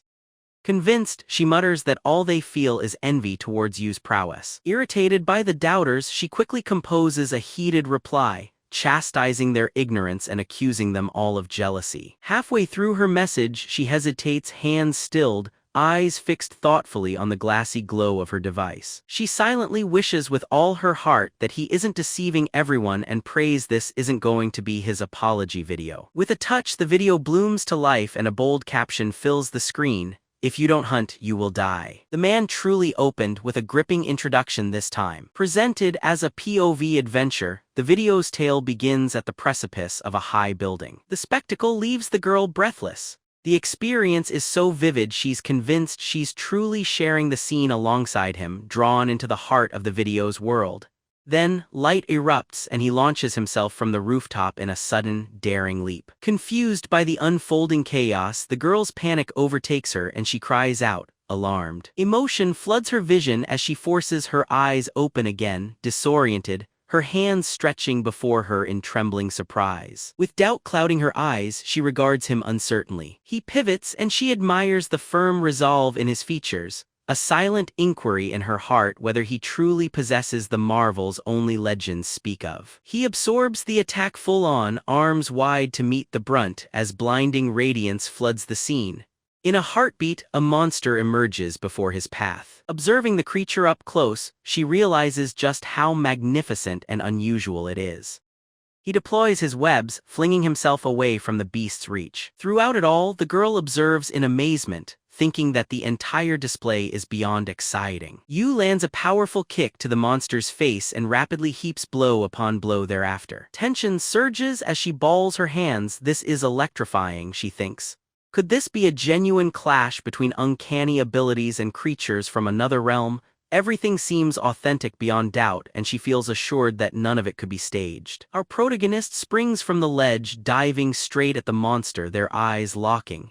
In that fleeting second, an epiphany strikes. He knows he truly hails from the northern city, a fighter at heart. A deafening crash resounds, obliterating the beast entirely. A viscous emerald liquid trails down Yu's outstretched hands. He halts near the slain adversary, summoning his shadow devour technique. Quietly, the girl watches every moment play out from just behind him. She reflects, pondering whether he truly consumed another being, and reasons perhaps his web abilities arose from the spider he overcame earlier.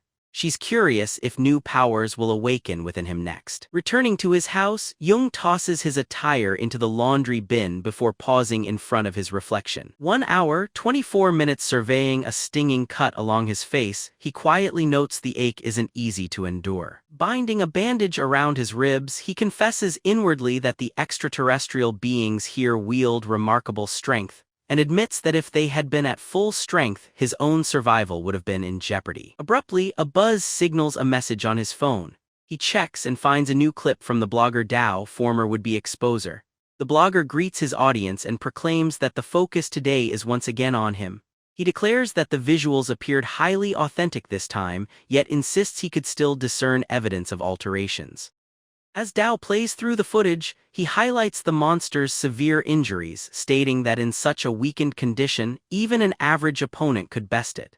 He wonders aloud why someone so gifted would deliberately take on such an easy foe, casting doubts about his supposed extraordinary ability. Zhang silently watches before dismissing the video and shutting the phone down. He finds that critic vexing and unlikable. Reclining on the couch, he contemplates his limits and concedes that they are still insufficient to challenge first-category alien creatures. Suddenly, clarity sharpens his gaze as he resolves to become indomitable, so powerful that doubters will never question him again. Tightening his fist, he braces for the road before him. The system flashes up his stats, revealing a reservoir of shadow energy fully stocked at 32 out of 32 points. He's acquired fresh talents too. Shadow Weave from the spider and Shadow Claw from his last vanquished foe. Yet the system's verdict shows that while his outward form may suggest prowess, his true strength still leaves much to be desired. This irritates him, prompting him to insist that the weakness lies within the system's capabilities, not his own. Boasting, he announces that he has become 100 times more powerful than his girlfriend, and could even handle 50 of his uncles with ease.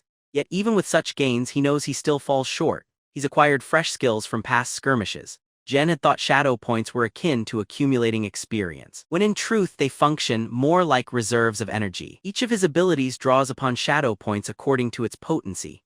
Additionally, his shadow form demands shadow points depending on what surrounds him. Utilizing this gift in the world of shadows leaves his reserves untouched. Conversely, using the talent in the tangible world gradually depletes his points, more so by day than at night. If daylight shines, the loss is greatly intensified. Spending 1 hour and 26 minutes replenishing his body with shadow points, he muses about the imminent martial examination. He estimates most examiners will possess strength equating only to 1/3 or so of his own shadow point reserves. Thus, even without further progress, he feels confident in his capacity to outclass them. He's well aware his relentless self-praise is drawing much attention, but humility isn't of interest to him. Instead, he chooses to display his might outright at the upcoming exam. Bursting out in laughter, he insists his uncle stands firmly behind him, leaving him with nothing to worry about. The neighbor below listens, thinking he's lost his sanity. The very next day at the mall he appears as though exhaustion will overtake him. His girlfriend had promised an hour, but from early morning she had not yet finished her shopping. He leans morosely on his companion and claims that these wasted hours may be the death of him.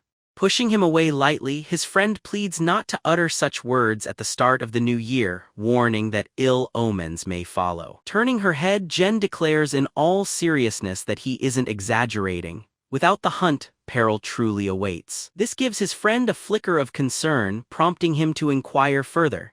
Jen, however, quickly glances towards his girlfriend and brushes it off as nothing.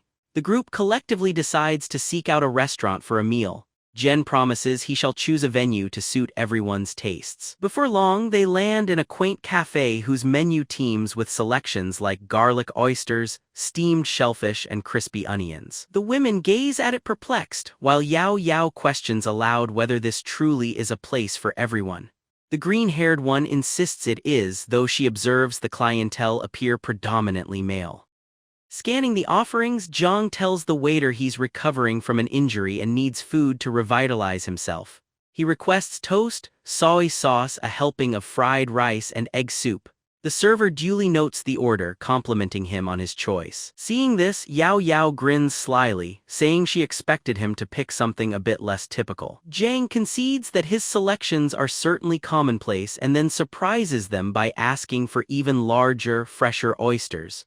The waiter reacts with astonishment, left silently staring at him. After a little while, their dishes arrive, and the server wishes them a delectable meal. Jeneng kindly offers the meal to his girlfriend, assuring her there's no need for hunger, yet she declines. Right then, a notification comes through on her phone, announcing that the schedule for the martial arts examination has shifted. The exam now starts earlier, gradually rolling out from February 17th. Likely wrapping up by the 20th, with the special training camp slated to begin on the 25th of the same month. Startled by this, her friend bursts out, wondering if the change is real given the exam's required nature. Another friend grumbles that now, after the year-end festivities, they're obliged to take the qualification test, making matters more tedious and exasperating. Jung soothes the group, lightly patting one on the shoulder, and remarks that their qualifications have yet to reach a level where they need be concerned. Dryly, the friend thanks him for his cheerful encouragement. He then reminisces aloud, recalling a childhood incident at the age of 7 when he was chased by an otherworldly specter. The night patrol came just in time to drive the creature away, but not before he fell ill and bore lasting mental scars. With an amused smile, John boldly claims that had he stood in those shoes he would have dispatched the alien fiend with ease. My friend turned into quite the storyteller. Yao Yao, unimpressed, retorts, questioning if he truly believes others to be as foolish as he. She contends his bravado isn't universal, most opt to flee when given the chance. This, she observes, is only natural as the traumas caused by alien invaders remain etched in their memories. A hush falls over the group for several heartbeats as uneaten dishes linger on the table, Zhang and Yeyaya silently communicating with their eyes. At last, he opens his arms wide and assures everyone there's no reason for gravity, suggesting they raise their glasses instead. Yet his gesture is cut short by a sudden, explosive clamor that shocks everyone in the cafe into leaping from their seats, hearts pounding with alarm. As heads turn toward the disturbance, Yao Yao quickly identifies the blaring as a pollution alarm. The blaring signal communicates one dire fact: alien entities have infiltrated the marketplace. Panic overtakes the room, leaving countless souls rooted to the ground in dread. A man cries out, urging everyone toward safety, sending the throng surging frantically for the exits. Desperate shouts urge the frontrunners onward, while behind, voices crack with fear that disaster is already upon them. Through the frenzy, only Zhang, the two Yaos, and their companions stand composed, taking in the chaos. Concern etches his face as he watches the push and shove of those striving to leave. Meanwhile, the green-haired girl consults her phone and, anxious, seeks advice from her friends. After hesitating for a heartbeat, Yao Yao urges the group to calmly proceed toward the entrance in an organized line. A voice Zhang's calls out, instructing them to clear the path. Without warning, Zhang slams his fist into the wall and rents open an enormous breach. His bold deed leaves onlookers momentarily speechless, Yao Yao, in particular, standing motionless in utter disbelief. Jen waves, inquiring why she lingers so long. They've got to flee. Without lingering any longer, the friends bolt for the new exit Jang forcefully provided. Careful not to overlook danger, he surveys the area and spots someone fleeing in the opposite direction. That person cries out a warning, insisting there's somebody else there before vanishing into the bustling masses. A crimson shimmer flares, casting tension across faces. Jang instantly knows the beast is close, yet transforming now, surrounded as he is, would reveal his secret to all. Acting on instinct, he tightly clasps Yao Yao's hand and pulls her behind him. Rising dread largely consumes the crowd. Frightened gasps compete with shallow, near-panicked breaths as escape becomes a struggle. A frantic call goes out for flight, but Yao Yao falters, struggling to comprehend how the beings managed to breach the commercial area despite nearby troops. Jennings shakes his head, insisting there's no time for wonder, now is the moment for flight. He adds that fortune favored them as the crowd had managed to evacuate, otherwise tragedy might have been certain. Gesturing sideways, he directs them toward the exit. As they reach the threshold, panic flashes on his face. He cautions everyone, "Hold on to me, this place won't stand much longer." No sooner have his words finished than the structure gives way. Everyone's screams fill the ruins as they cling helplessly to each other, unable to save themselves in time. They plunge as one. Jennings staggers upright, grimacing at his aches. Eyes searching, he checks on the others. Yaya, absently brushing her chin, assures him they're mostly unharmed, bearing just minor scrapes. Suddenly, a friend's tortured cry echoes, a wail of pain as he isn't sure his leg will bear weight. They spot him in the distance, pinned where a heavy hunk of broken concrete has trapped his leg. Jang races over, grasping a length of iron protruding from the ruins. Calmly, he comforts his wounded companion, vowing to assist. With unwavering strength, he heaves the concrete slab away, liberating the trapped limb. Though pain lingers, the heavy burden has been lifted, and the injured one lets out a strained groan. Yayo offers him some medicine, instructing him to take it as it should bring some relief. He eagerly swallows the tablets, still visibly rattled, darting cautious glances around. Nervously sweating, he asks what place this is. A heaviness settles around him. Yeyu is taken aback by his words and admits she's unfamiliar with circumstances like this. Meanwhile, Jang kneels, pressing his hand thoughtfully to the earth. He realizes beneath him is the commercial center's floor and supposes they have ended up in the basement. Yet his demeanor suddenly tightens, there's something out of place. As Inkai's shadows coil around his palm, an eerie recognition dawns on him. This feeling, it's hauntingly recognizable. He catches his breath, wondering if they have all been dragged down into the twilight world's fold. All about them, cries of fear echo. Distress hangs thick as the air fills with pleading voices. A small child hugs her father and sobs. Kindly, the father cradles her, promising that the night patrol will save them. Witnessing the crowd, John's anxiety rises. He can tell the situation is dire, with so many souls stranded in the twilight realm. Freedom of movement is impossible here. It means the night patrol's arrival may be delayed. Linger too long, and even without an attack from otherworldly threats, the corrupt air of this place itself may be fatal. He recognizes the urgency. They must all escape this place with haste. Quick-minded, he turns towards Yaya, asking if she has the special watch her father gifted her. Her gaze flashes to her wrist, the realization hits, and she confesses that she'd forgotten about it. The group's faces light with rejuvenated hope, bright smiles appearing all around. She presses a control and clarifies, this will send a distress message straight to the night patrol. Overflowing with enthusiasm, the emerald-haired girl exclaims that Yao Yao's wit has brought them salvation. Yet beneath the swelling optimism, Jang's thoughts remain weighted. He worries that the signal might not hasten their aid. At the very least, the watch should stave off the ambient corruption, granting precious time. Still, the alien threat could appear in seconds and his vigilance cannot falter. No sooner does he brace himself and ready his shadowy powers than a tremor violently shakes the floor to its core. Terror washes over the assembly anew as terrible hulks step forth from the tails of the abyssal dark. Understanding who approaches, Jang observes the looming forms. At last, the moment has come. The tremors deepen, panic rising even among his friends. desperate screams fill the chaos. Unlike the others, he stands poised, facing the aliens squarely with a faint, unfazed smile. As the haze finally drifts aside, Yao Yao's coughs echo sharply through the settling dust. She calls for her companions' names, her voice trembling as she tries to locate them. Bright-haired and quick to react, the friend hurries close, steadying and assuring her with gentle hands, "She's right here." Through churning gray mist, another companion's shout follows, imploring the rest to reveal themselves.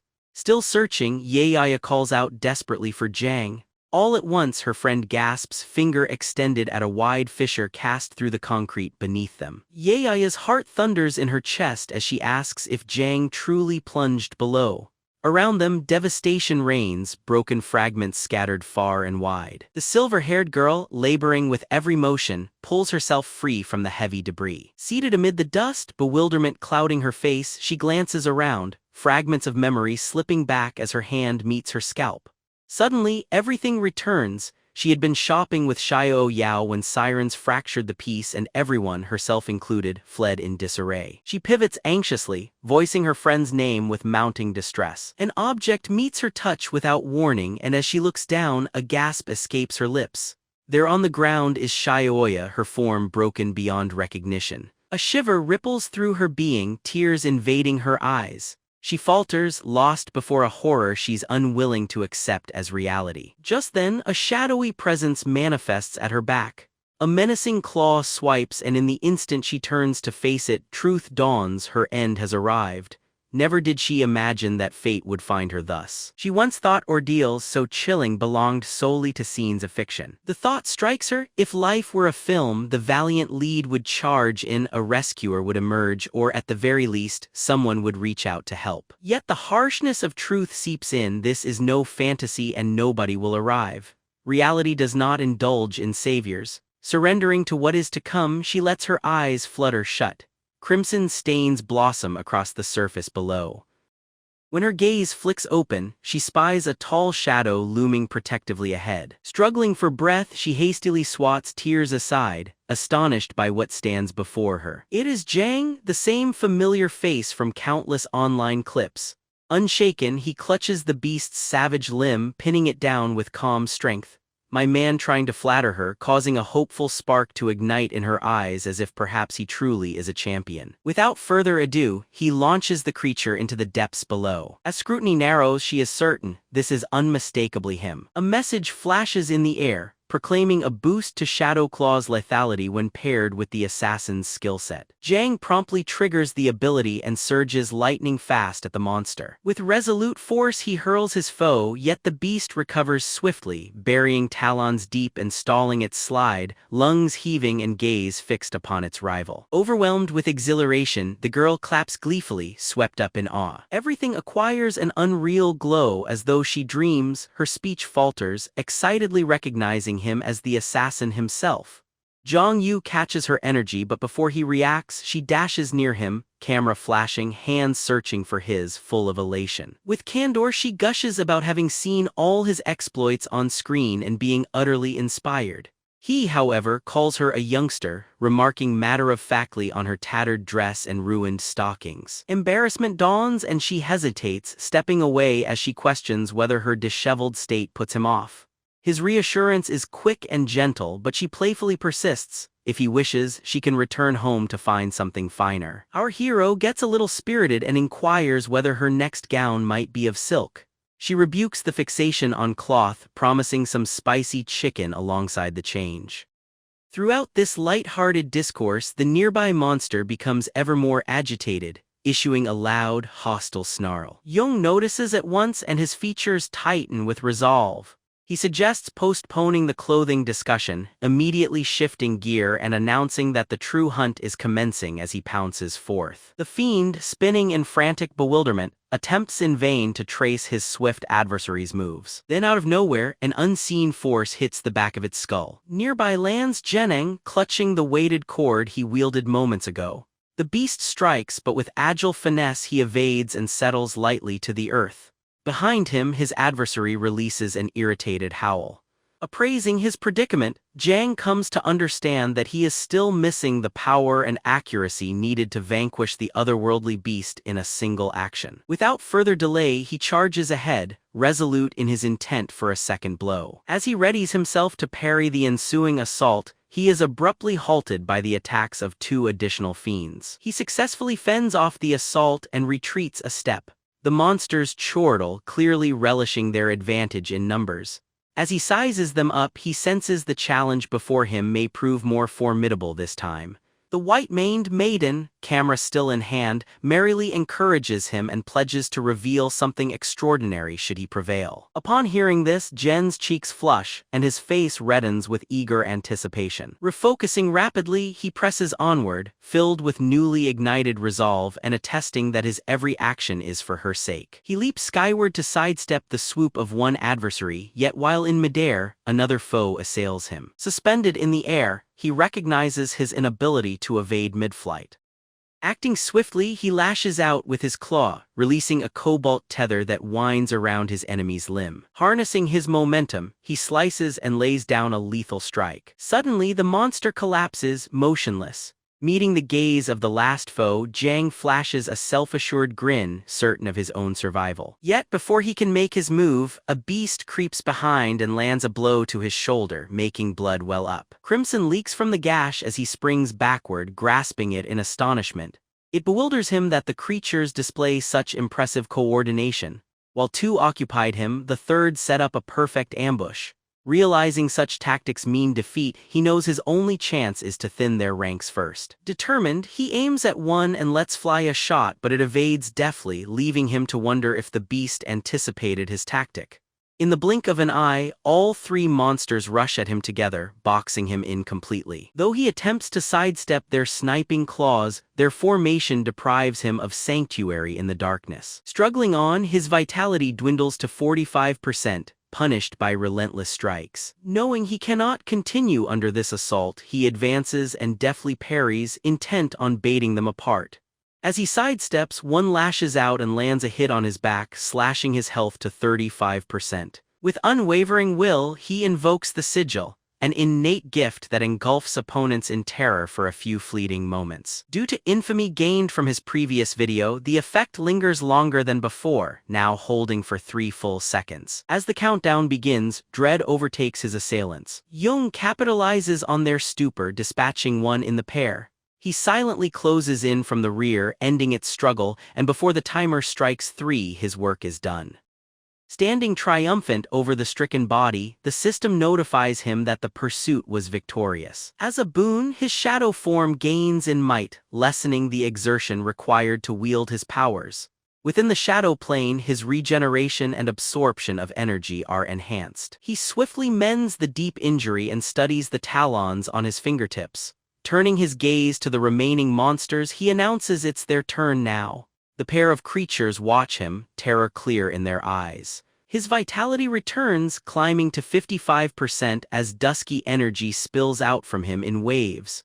With a mocking tone, he asks why they're so hesitant to approach when just moments before his life was their target. Their hesitation won't spare them, he will simply advance. But as he takes a step, golden rays abruptly break through. He freezes, bewildered. What brings this radiant glow into this domain of shadow? Cobalt sparks shimmer about, accompanied by a peculiar force tugging him irresistibly toward the brightness. The rest also become aware and unleash fierce growls. Just then, the night patrol makes their entrance, Commander Seong Ching taking the lead.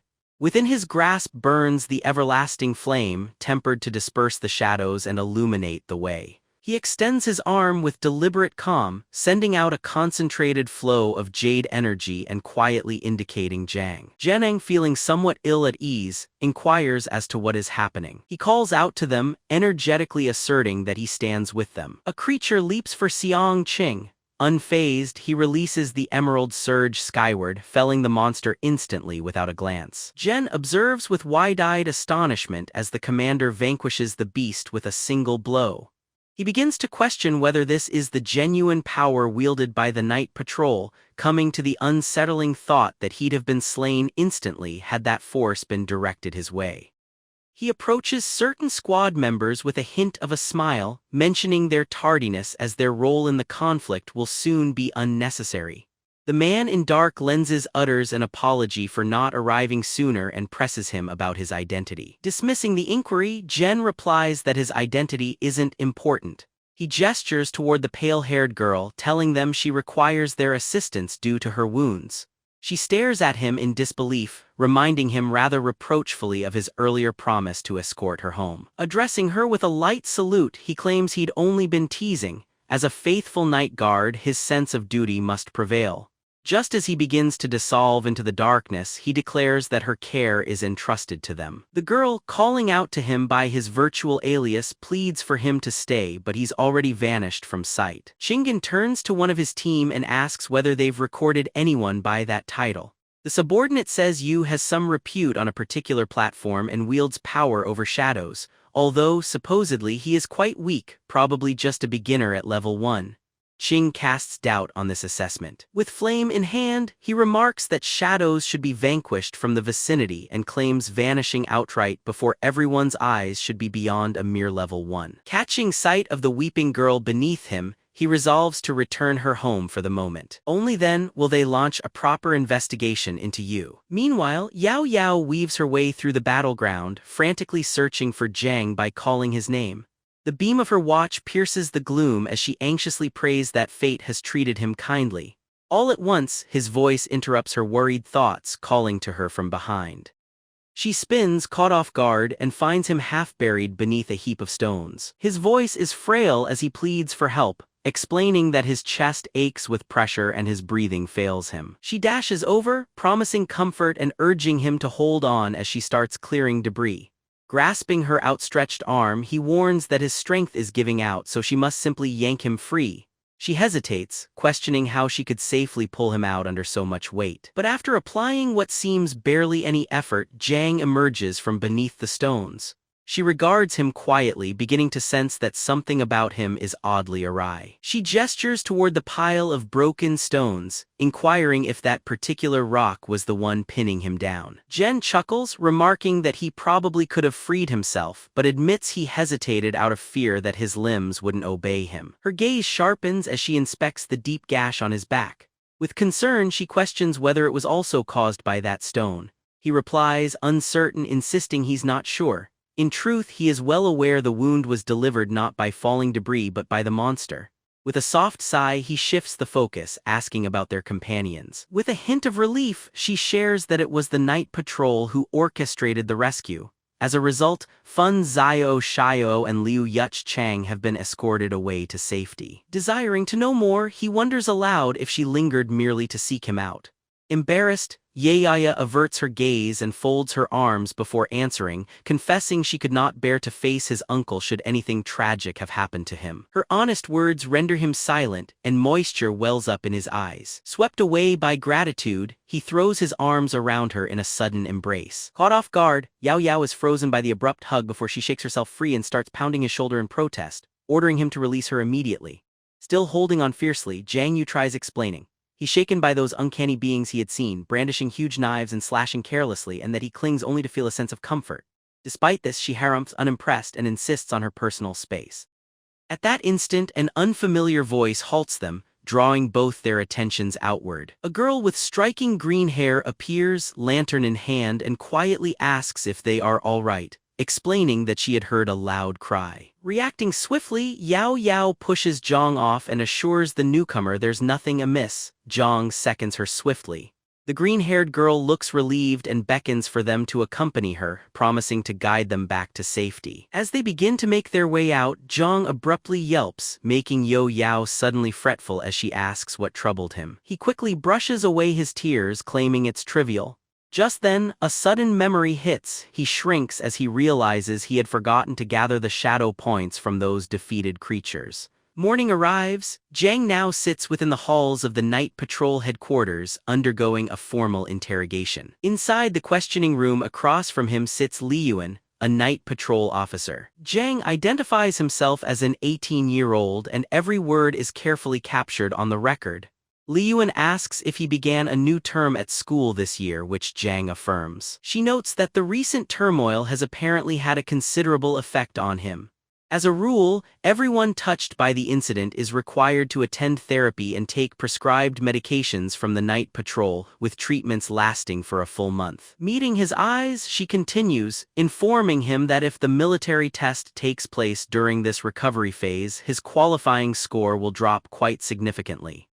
This worries Jiang, and he asks whether he could bypass the treatment entirely, explaining that he feels perfectly stable. She clarifies, cautioning him that contamination often lies dormant and once it surfaces may be beyond remedy, making the treatment absolutely non-negotiable for all affected. He anxiously explains that less than 10 days remain until the military examination, and fears a critical overlap. She assures him there's no cause for concern, describing past occurrences where the patrol has thoughtfully set up measures to handle these timing conflicts. If he wishes, he may file for a special exemption ahead of the test. Interested in how it works, Jiang observes as she slides a document towards him, instructing that it needs the signature of a parent or guardian. She further notes that the initial testing phase takes place amid the patrols, with all results secured in the official system. The process mimics the real exam, employing identical tools and maintaining impartiality, while the patrol also ensures all proper safeguards are in place should complications arise. Unfazed, Jung explains that his uncle, currently serving with the night patrol, acts as his guardian. Upon hearing this, the girl remarks that this will make things easier and inquires about the name of his uncle. Jennings pauses momentarily before replying, eventually telling her that his uncle holds a standard office post in East Zone 1. He reveals the name, Li Sheng Guang. When the name is uttered, Yuan leans forward eagerly, asking if he means the Li from the Mu family, and clarifies if Shun is written with the water radical and Guang signifies light. Jiang gives a baffled nod, at which point she presses, does he truly believe his uncle occupies a usual clerk's role? In confusion, he replies, wondering if that isn't true. He suspects perhaps his uncle was dismissed and they're digging for dirt, so he quickly assures the girl he hasn't reported anything yet. She chuckles, comforting him that all is well without giving any more details. After gathering her papers, she informs him she'll bring him straight to his uncle and bids him follow her. Before long, they reach an imposing structure of 3 stories topped by a glass dome. Uniforms, weaponry, and flickering holograms accompany their passage. As they move on, the girl advises, stay close. Though keen to drink in his environment, Jiang affirms her caution, showing he'll heed her words. Admiring the setting, he begins to wonder whether this unusual place could be their central headquarters. 2 soldiers cross paths with them. One, youthfully adorned with green locks, asks whether Jiang is assigned to the night patrol, while the other explains thorough background checks yielded no records related to him. Jiang hears their exchange, startled, the surprise flashing in his widening eyes. Observing his unease, Yuan checks if he's troubled. After a pause, he downplays it, sharing that he's just a little anxious as a newcomer in this building. Deep inside, however, he starts to fret, learning the night patrol is now curious about his presence. Once they reach a door, Yuan advises him to rest and wait while she looks for Lai Guang. And so, as Jiang steps further in, he gazes, astonished at the scene. Yao Yao and Fun Zia Sha are already present in the room. It appears Yao Yao is still engaged in conversation with the white-haired girl. She rises, addressing her with the question, had she, in fact, encountered the assassin? The white-haired girl enthusiastically assures her she had, and even boasts that he saved her life. Jiang, seeing the pale-haired girl, silently puzzling at her presence too. Meanwhile, Yao Yao quickly motions towards the empty seat at her side, urging Jiang to take it. When he complies, Yao Yao refocuses on the girl with white tresses, asking her what transpired after she ran into Yu. She recounts seeing him stand against a pack of 10 strange beasts all at once, steady and unflustered. Then, as a dark blade emerged, he dispatched every last one in an instant. She adds that, when he was on the verge of collapse mid-battle, members of the night patrol came to assist. Yet he blended into the shadows without a trace, leaving only lingering awe for what he had done. Zhang listens, privately thinking she's spinning the tale since much of it never happened.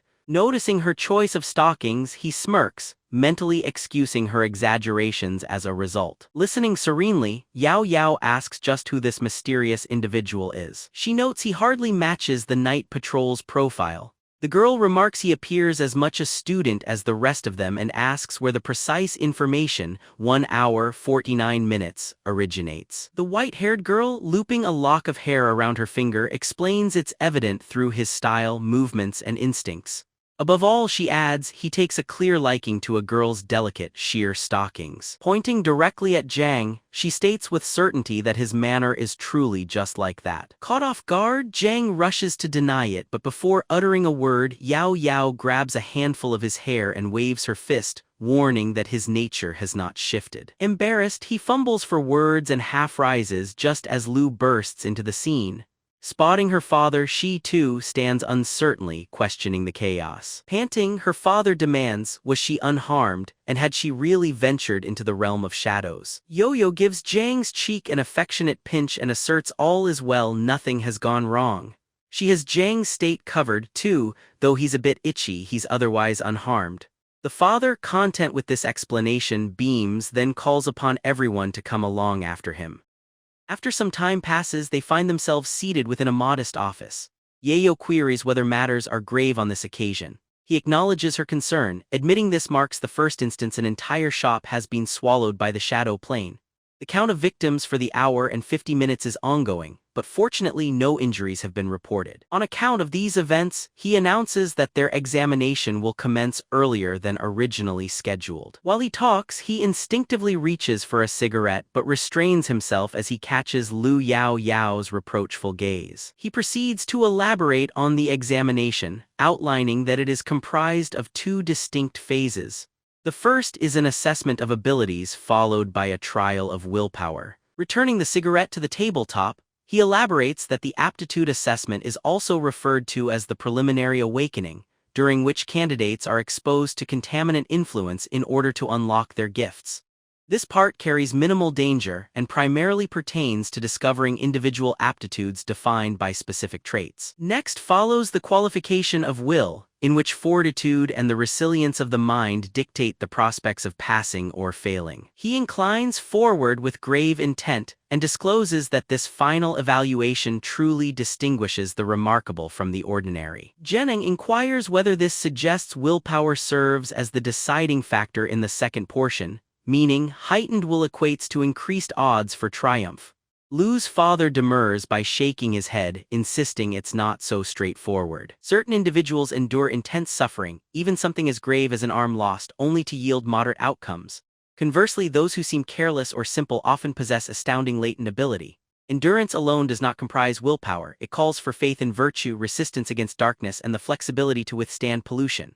To summarize, it remains a nuanced subject. Jennings lifts his hand, wondering aloud if particular trains of thought can change a person's willpower.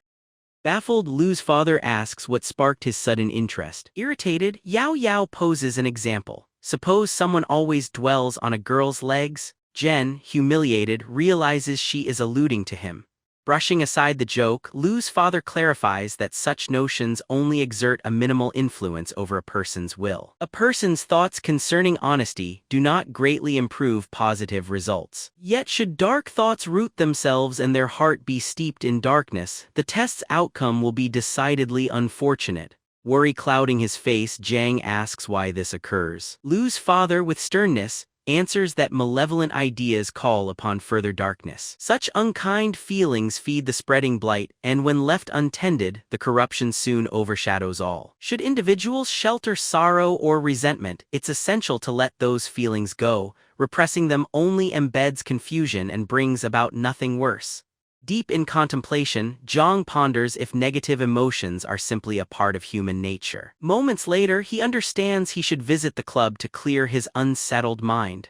Lu Yaoyao observes him wordlessly. At the same time, Lu's father rises from his seat, instructing them to return. Another person would soon fetch them for their assessment. As he nears the entryway, he casually tells Jiang that his uncle won't return soon, being sent on an assignment. All requisites have already been formalized in advance. Jen beams and apologizes for any nuisance, but Lu's father assures him he needn't fret about it. They are encouraged to simply follow where circumstances lead. John acknowledges him with a respectful salute. Yao Yao, setting her face with seriousness, says that she, too, understands. Soon after, the pale-haired girl greets them with warmth, remarking on their return. As they settle at a circular table, Yao Yao asks about their companion's whereabouts. The girl gestures aside, replying that they have gone with their families to handle the necessary procedures. When queried as to why she herself did not depart, she explains her parents are absorbed in business and only a matter of days ago left the city and have not come back. She conversed with them recently by phone so all their paperwork could be handled from afar. All at once, Yukian's voice sounds through the room as he proclaims that the entire group is now assembled. Everyone turns to spot him, seated in a wheelchair with his leg in a splint and pushed by Zio. Holding up a cup of coffee, he exclaims in delight that whatever they sprayed on his leg erased the pain entirely. Jean comes over, observes his wound, and asks if he really plans to attempt the test in his current state. Yaya too inquires gently if something is troubling him. He, nevertheless, assures both of them that there's nothing to be concerned about, as he's been told his injury won't influence the outcome. Zio, her smile crafty, taps his shoulder and teases that though he now seems confident, he was weeping quietly in a corner not long ago. Quickly, Yukian objects, adamantly saying he hadn't been crying. Right then, the door swings open one more time and a handful of young folks file in, their faces shadowed with grief. At their head, a blonde youth brushes tears from his cheeks. Curious about the cloud over them, Jang asks about their downcast spirits. After looking on them with care for nearly 2 hours, Yao Yao remarks with compassion that the group desires only a quiet, uneventful existence. However, with the test looming, everything is destined to shift in fundamental ways. Yen steps into view, glances around to verify no one is missing, and declares that it's time for the proceedings to begin. She details that the trial consists of 2 facets, an exam to gauge abilities and another to evaluate strength of mind.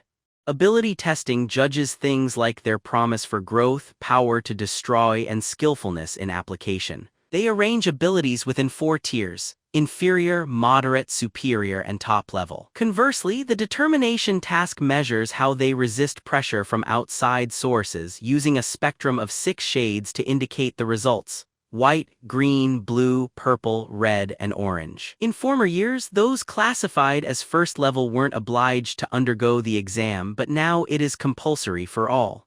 Their potential for distinction is weighed at every stage as they mature. She underlines the point: even with feeble abilities, a formidable mind might still open the door for approval.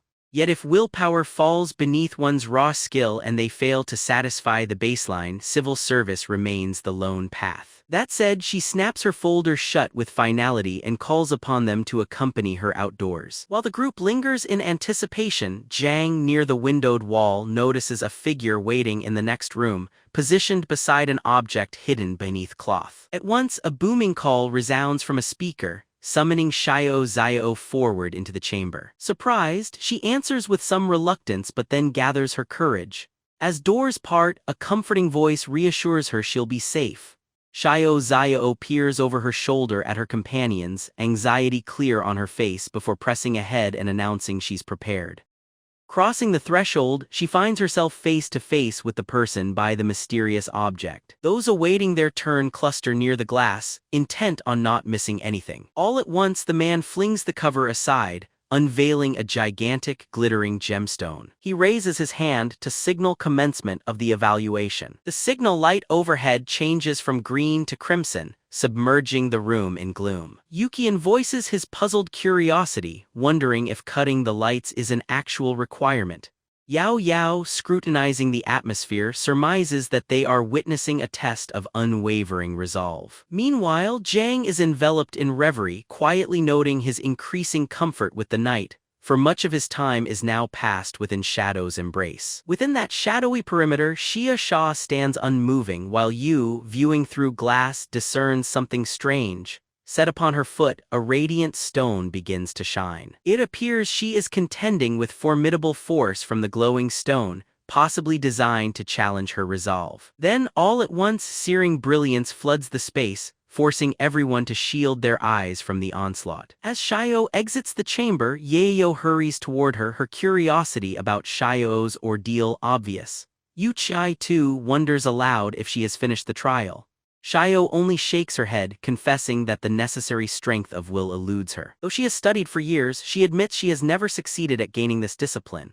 Yu Chai, pointing accusingly, wonders how that can be, incredulous that such results could follow so much effort. It dawns on him that he hadn't known of her hopes or the energy she poured into them. She sighs, admitting she made the attempt, but nothing produced the desired result.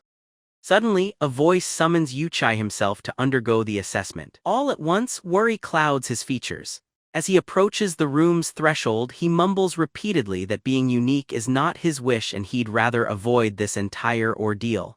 Observing his retreat, Xia Sha dryly notes that he can relax for he's sure to fail the test anyway. Moments pass and the warning red glow outside the exam room flickers over to green. A dazed Yu Chai emerges, murmuring in stunned surprise at his own success.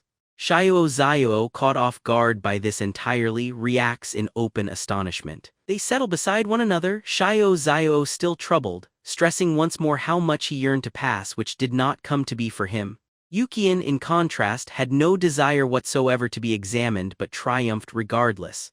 Sighing wistfully, Yair remarks on fate's unpredictable twists. Then, a broadcast through the speakers announces that Yao Yao's moment has arrived. Gathering her resolve with deep breaths, she faces Jiang and beams, promising they will meet soon.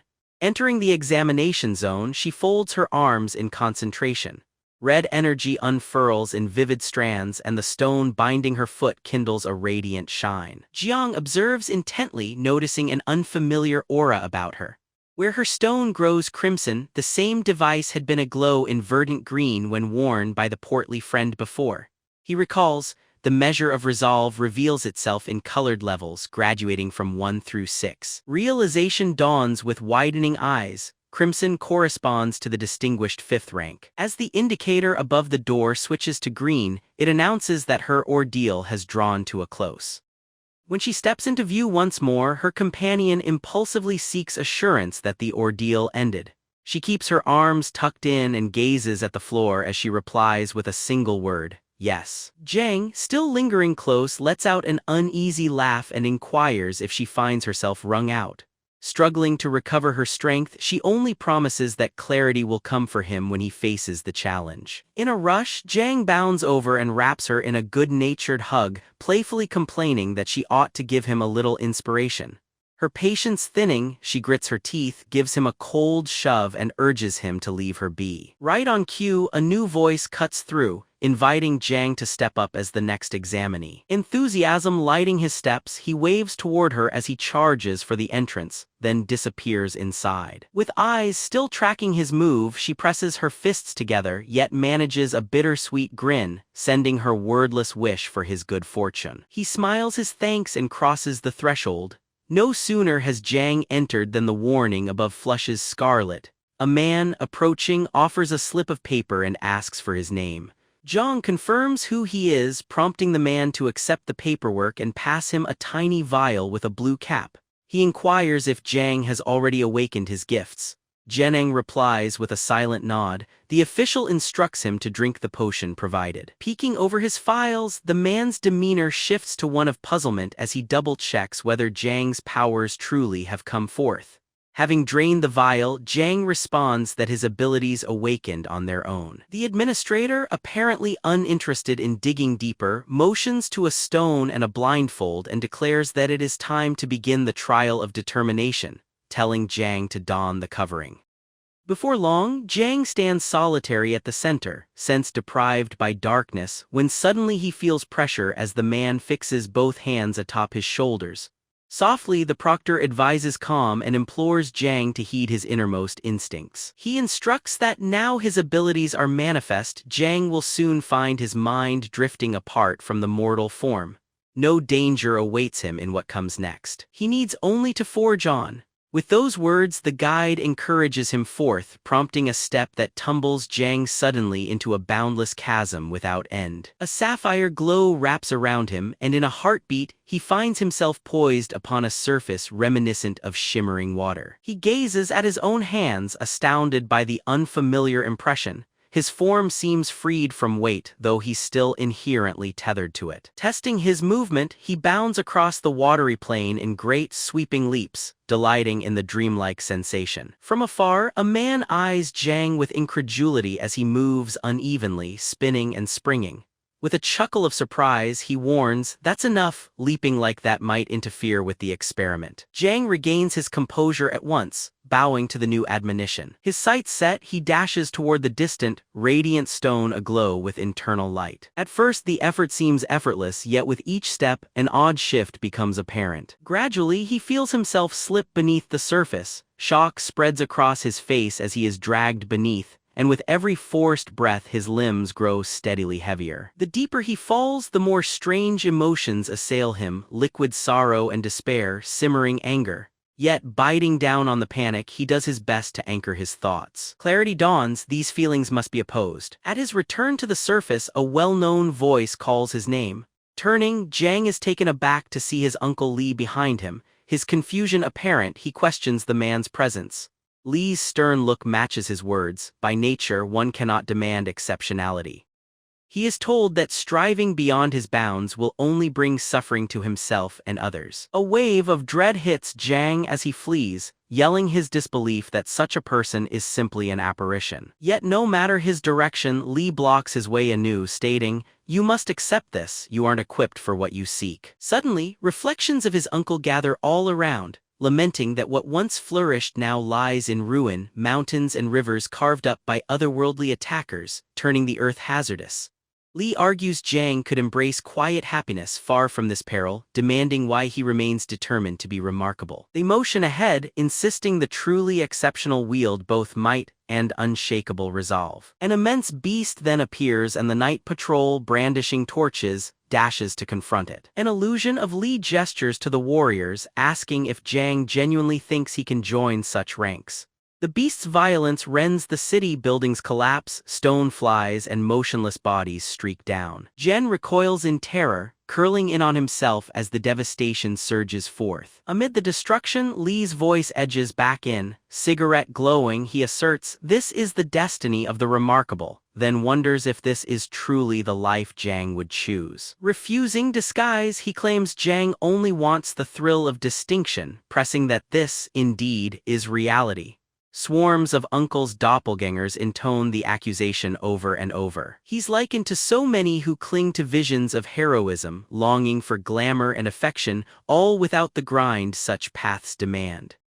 The barrage of voices forms a tidal wave, smothering Jen, calling him out for yearning to believe in his potential without evidence of any real gift. The thought sneaks in, was he, in truth, always ordinary? Despairing, he hugs his head and sinks, harsh cackles from the mirage encircling him. Through the storm of grief, his eyes spot a single radiant flame, burning with intensity deep within the gloom. The night watchman, long dead since the outset, approaches him bearing the flame. The illustrations convey that the world's shadows do not simply hide beneath the surface. Even under blazing noonday sun, mystery and the unseen will always linger. This then is the veiled reality. Jang stretches out his hand, but the man dissolves into thin air, his blazing torch splashing into the water below. Suddenly, ghastly creatures manifest before him again. Disembodied voices murmur that catastrophe lies not only in meeting darkness head-on, but in the burden of being remarkable. A vision of his uncle returns, inquiring whether he is truly fit to stand out from the rest. At this, Jong lifts his gaze, eyes blazing and teeth clenched in defiance. In truth, he stands within a room, watched over by the night patrolman who waits, arms folded. The girl with emerald locks steps in, curiosity evident as she asks for an update. He responds with a playful grin that things aren't going badly, though he admits to tumbling in circles up to now. She points out it's unsurprising. After all, few can withstand the taint he's been given. He concedes, adding that only with unwavering resolve can one push forward. Yet Jang notably shows no fatigue. Just then, the girl notices the stone to the right turning crimson, startling the man who cannot fathom how it's possible. Although Jang has not approached the stone, a livid glow already pulses from its surface. Baffled, the man stares for a full 2 hours, 4 minutes, unable to believe Jang achieved level 5 from such a distance. She lays a hand on his shoulder, questioning if this could even be a level 6 event.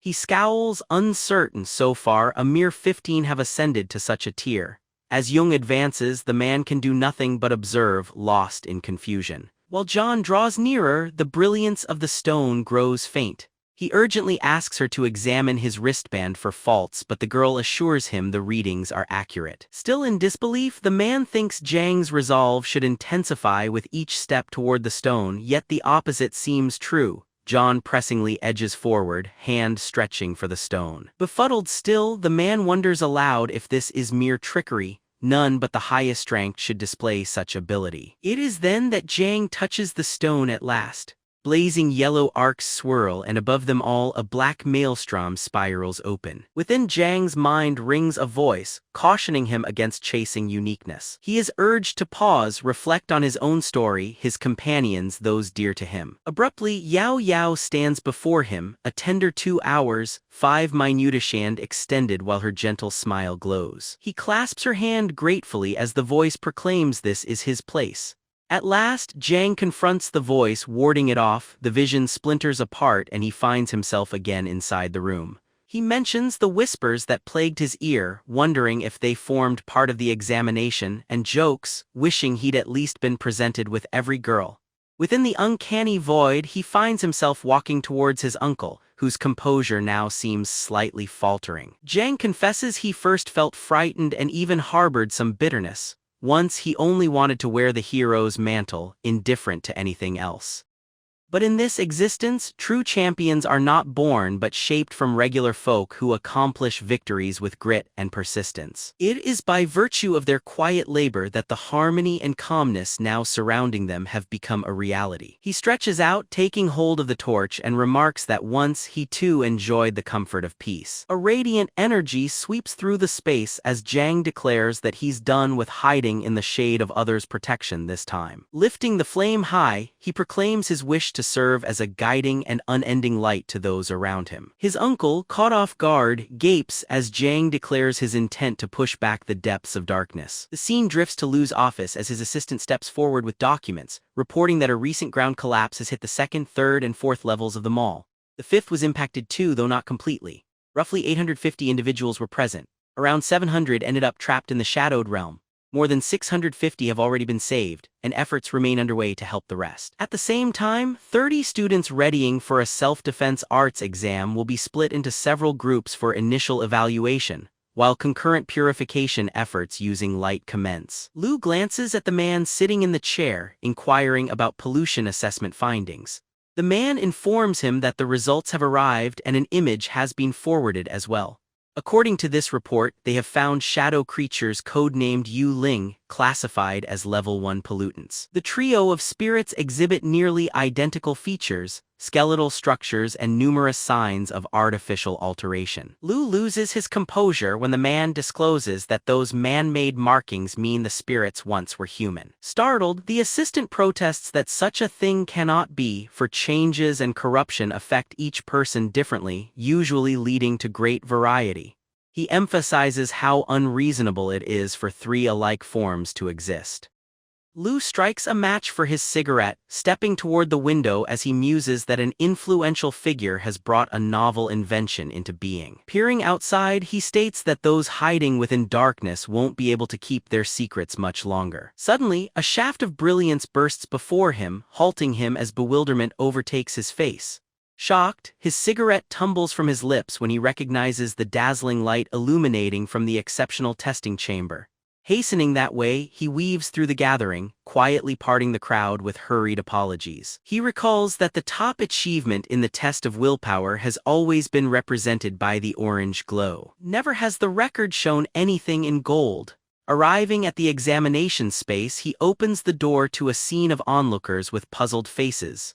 The girl with verdant hair gestures toward the testing room, uttering Jang's name. Lu's eyes widen in disbelief as he observes a glorious golden radiance emanating from Jang's palm. Opening his eyes, he turns to the quiet gathering of his friends who are witnessing the moment in stunned silence. Later, Lu meets him in the washroom, offering a water bottle and kindly urging him to take a drink. Jang takes it with a grateful nod and inquires about Yao Yao and the rest. Lu assures him they are resting in the lounge, still uninformed about recent events. Lu remarks that Jang has certainly caught them off guard, saying that while the 5th and even 6th stages are noteworthy, what he pulled off surpassed even those. Jane beams, curiously probing if perhaps this golden light of his counts as fabled, a stage above even the 6th. Lu pauses before admitting it's difficult to confirm such a thing. Curiously, individuals probing like if Jang are perhaps typically this kept under close golden light. Hearing this, water in a surprise. Lu can't help but smile at his startled reaction and playfully questions if fear has truly taken hold of him. Lu reassures him that there's no need to worry about any dissection, although data gathering is still expected. His information will be shared with numerous patrol teams, placing him under steady scrutiny. Still disquieted, Jang asks if matters are honestly so grave. Lu soothes him with a reassuring pat on the shoulder, vowing to stay by his side as he navigates the necessary formalities. The young man glances down, a quiet grin playing on his lips, inwardly delighting in this chance to prove himself. Soon after, he finds himself seated before a trio of officials, calmly responding to queries about his identity. He introduces himself as Young and clearly states he is 18 years old. Asked about his favorite pastimes, he mentions that he enjoys losing himself in books and participating in various sports when he can. Outside, a curious crowd forms in the hallway, eyes trained on the broadcast displayed on the monitor. Many seem skeptical that someone so seemingly average could be the source of the golden radiance. There are whispers that perhaps the system has erred, noting that a golden glow does not always point to brilliance. At the same time, 3 stern-faced men clothed in dark suits wordlessly study the proceedings of the interview. When Yu is questioned about his thoughts during the willpower assessment, he recounts seeing rows of night patrol members brandishing torches, pressing on with unwavering courage and facing a colossal monster. Secretly, Jang muses how tiresome he finds this exchange, as his uncle has scripted his responses. Destined for greatness, he is weary of towing the line. Lu goes on to inquire what crossed his mind when observing the others. He drops his gaze, quietly confiding that a profound sensation swept over him, a feeling of profound duty weighing upon him, though he cuts himself short just as he is about to elaborate. Lu encourages him to continue, pressing him to share more. Rather than answer right away, Jen unexpectedly redirects the conversation, questioning the origins of Lu's office map. This abrupt change of topic makes his uncle pause, yet he affirms the truth of it. At that very instant, Jang leaps from his chair, boots the table aside, and declares dramatically that only 5 out of 10 places remain. He passionately claims their predicament is far deeper than anyone suspects, stressing his need to uncover reality's hidden layers. Lu observes in confusion, baffled by Jang's intentions and aims. Xiang begins to weave grand gestures, fervently wishing the youth of Deu would soon push aside the cold's grasp. He remembers struggling to ignite a torch, failing, until he became the lone beacon himself. As he speaks, his frame once again surges with dazzling gold radiance, making Lu shyly turn away and cover his face. Lu apologizes on Jang's behalf to the interviewers, remarking on Jiang's wild unpredictability. To his surprise, the panel members seem stunned and deeply touched, eyes glistening with tears. One official admits they had not imagined his story would be so moving. The green-haired young woman, dabbing away tears, hopes he will discover a bright path with the night patrol. Lu stands agape at the unfolding spectacle. Somewhere, someone observing via the camera remarks that such an outcome is only to be expected, given the youth who conjured that golden luminance. They whisper that he possesses insights beyond their own capacity, admiring his natural gifts and quietly thinking that together they pale in comparison. A man at the controls smells victory and allows himself an approving nod. Having delivered his showpiece, Jang requests if he may be excused, mentioning he is eager to make his appointment at the club for a relaxing massage. They grant his wish, instructing him to head home and wait for the official notification. Puzzled, Jen asks what sort of notice they are referring to. His uncle rises and clarifies, they mean the message about being chosen for the elite training camp. The focus briefly transitions to his mysterious shadow self, perched atop a tower, wearing a mask of concern. When they leave the building, Lu gently reminds him that he had cautioned against inviting too much attention. Now the entirety of the night patrol is aware of him. Scratching his hair, Jang sheepishly expresses regret. Still smiling, Lu confesses he has no idea how he will explain the situation to Lee, as he is hesitant for him to stand out so phenomenally. Even so, he consoles him, promising all will settle down, and urges him to return for the special training camp set for the 25th of March. When Jang inquires about the camp, Lu describes it as a period of months spent in intensive, specialized training, eventually culminating in a martial arts examination. Lu then receives a phone call and warns him to keep silent regarding everything that transpired, not even divulging anything to his girlfriend. Departing, Lu again urges him not to forget about returning for the training. Perched by himself on the rooftop, shrouded in his shadow form, Jang opens the system's window. It notifies him that only 20 days remain in his life.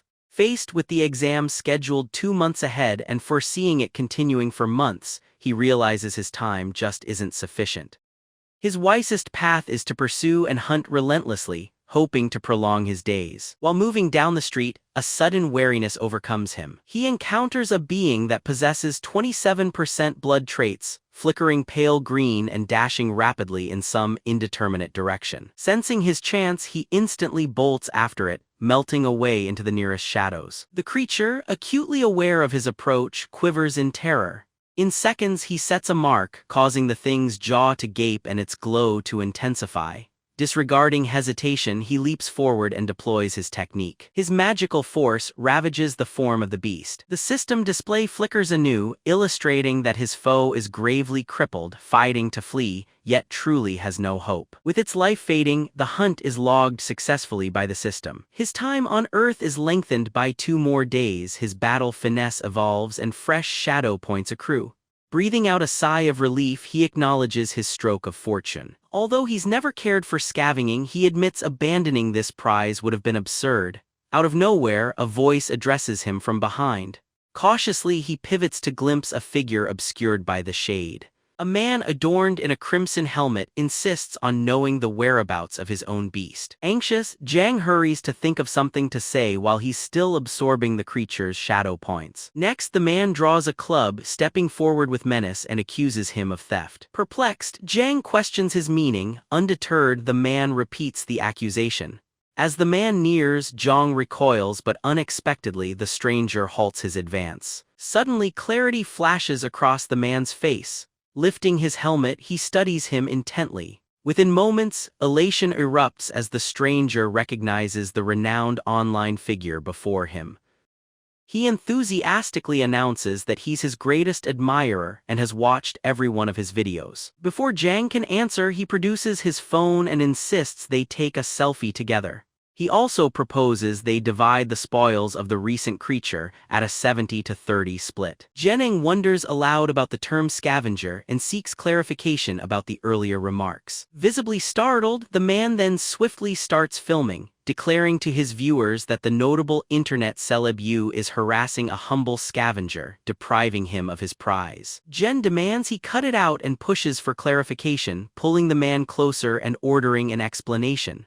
The man lets slip that scavenger is just slang, formerly called night watchers freelancers. As long as one reaches at least an intermediate rank, registration as a freelancer is possible. Jennings then asks about how these freelancers are compensated, to which the man replies that it isn't much, barely around 6,000 to 7,000. Jennings is nearly overcome with disbelief upon discovering the impressive sums that freelancers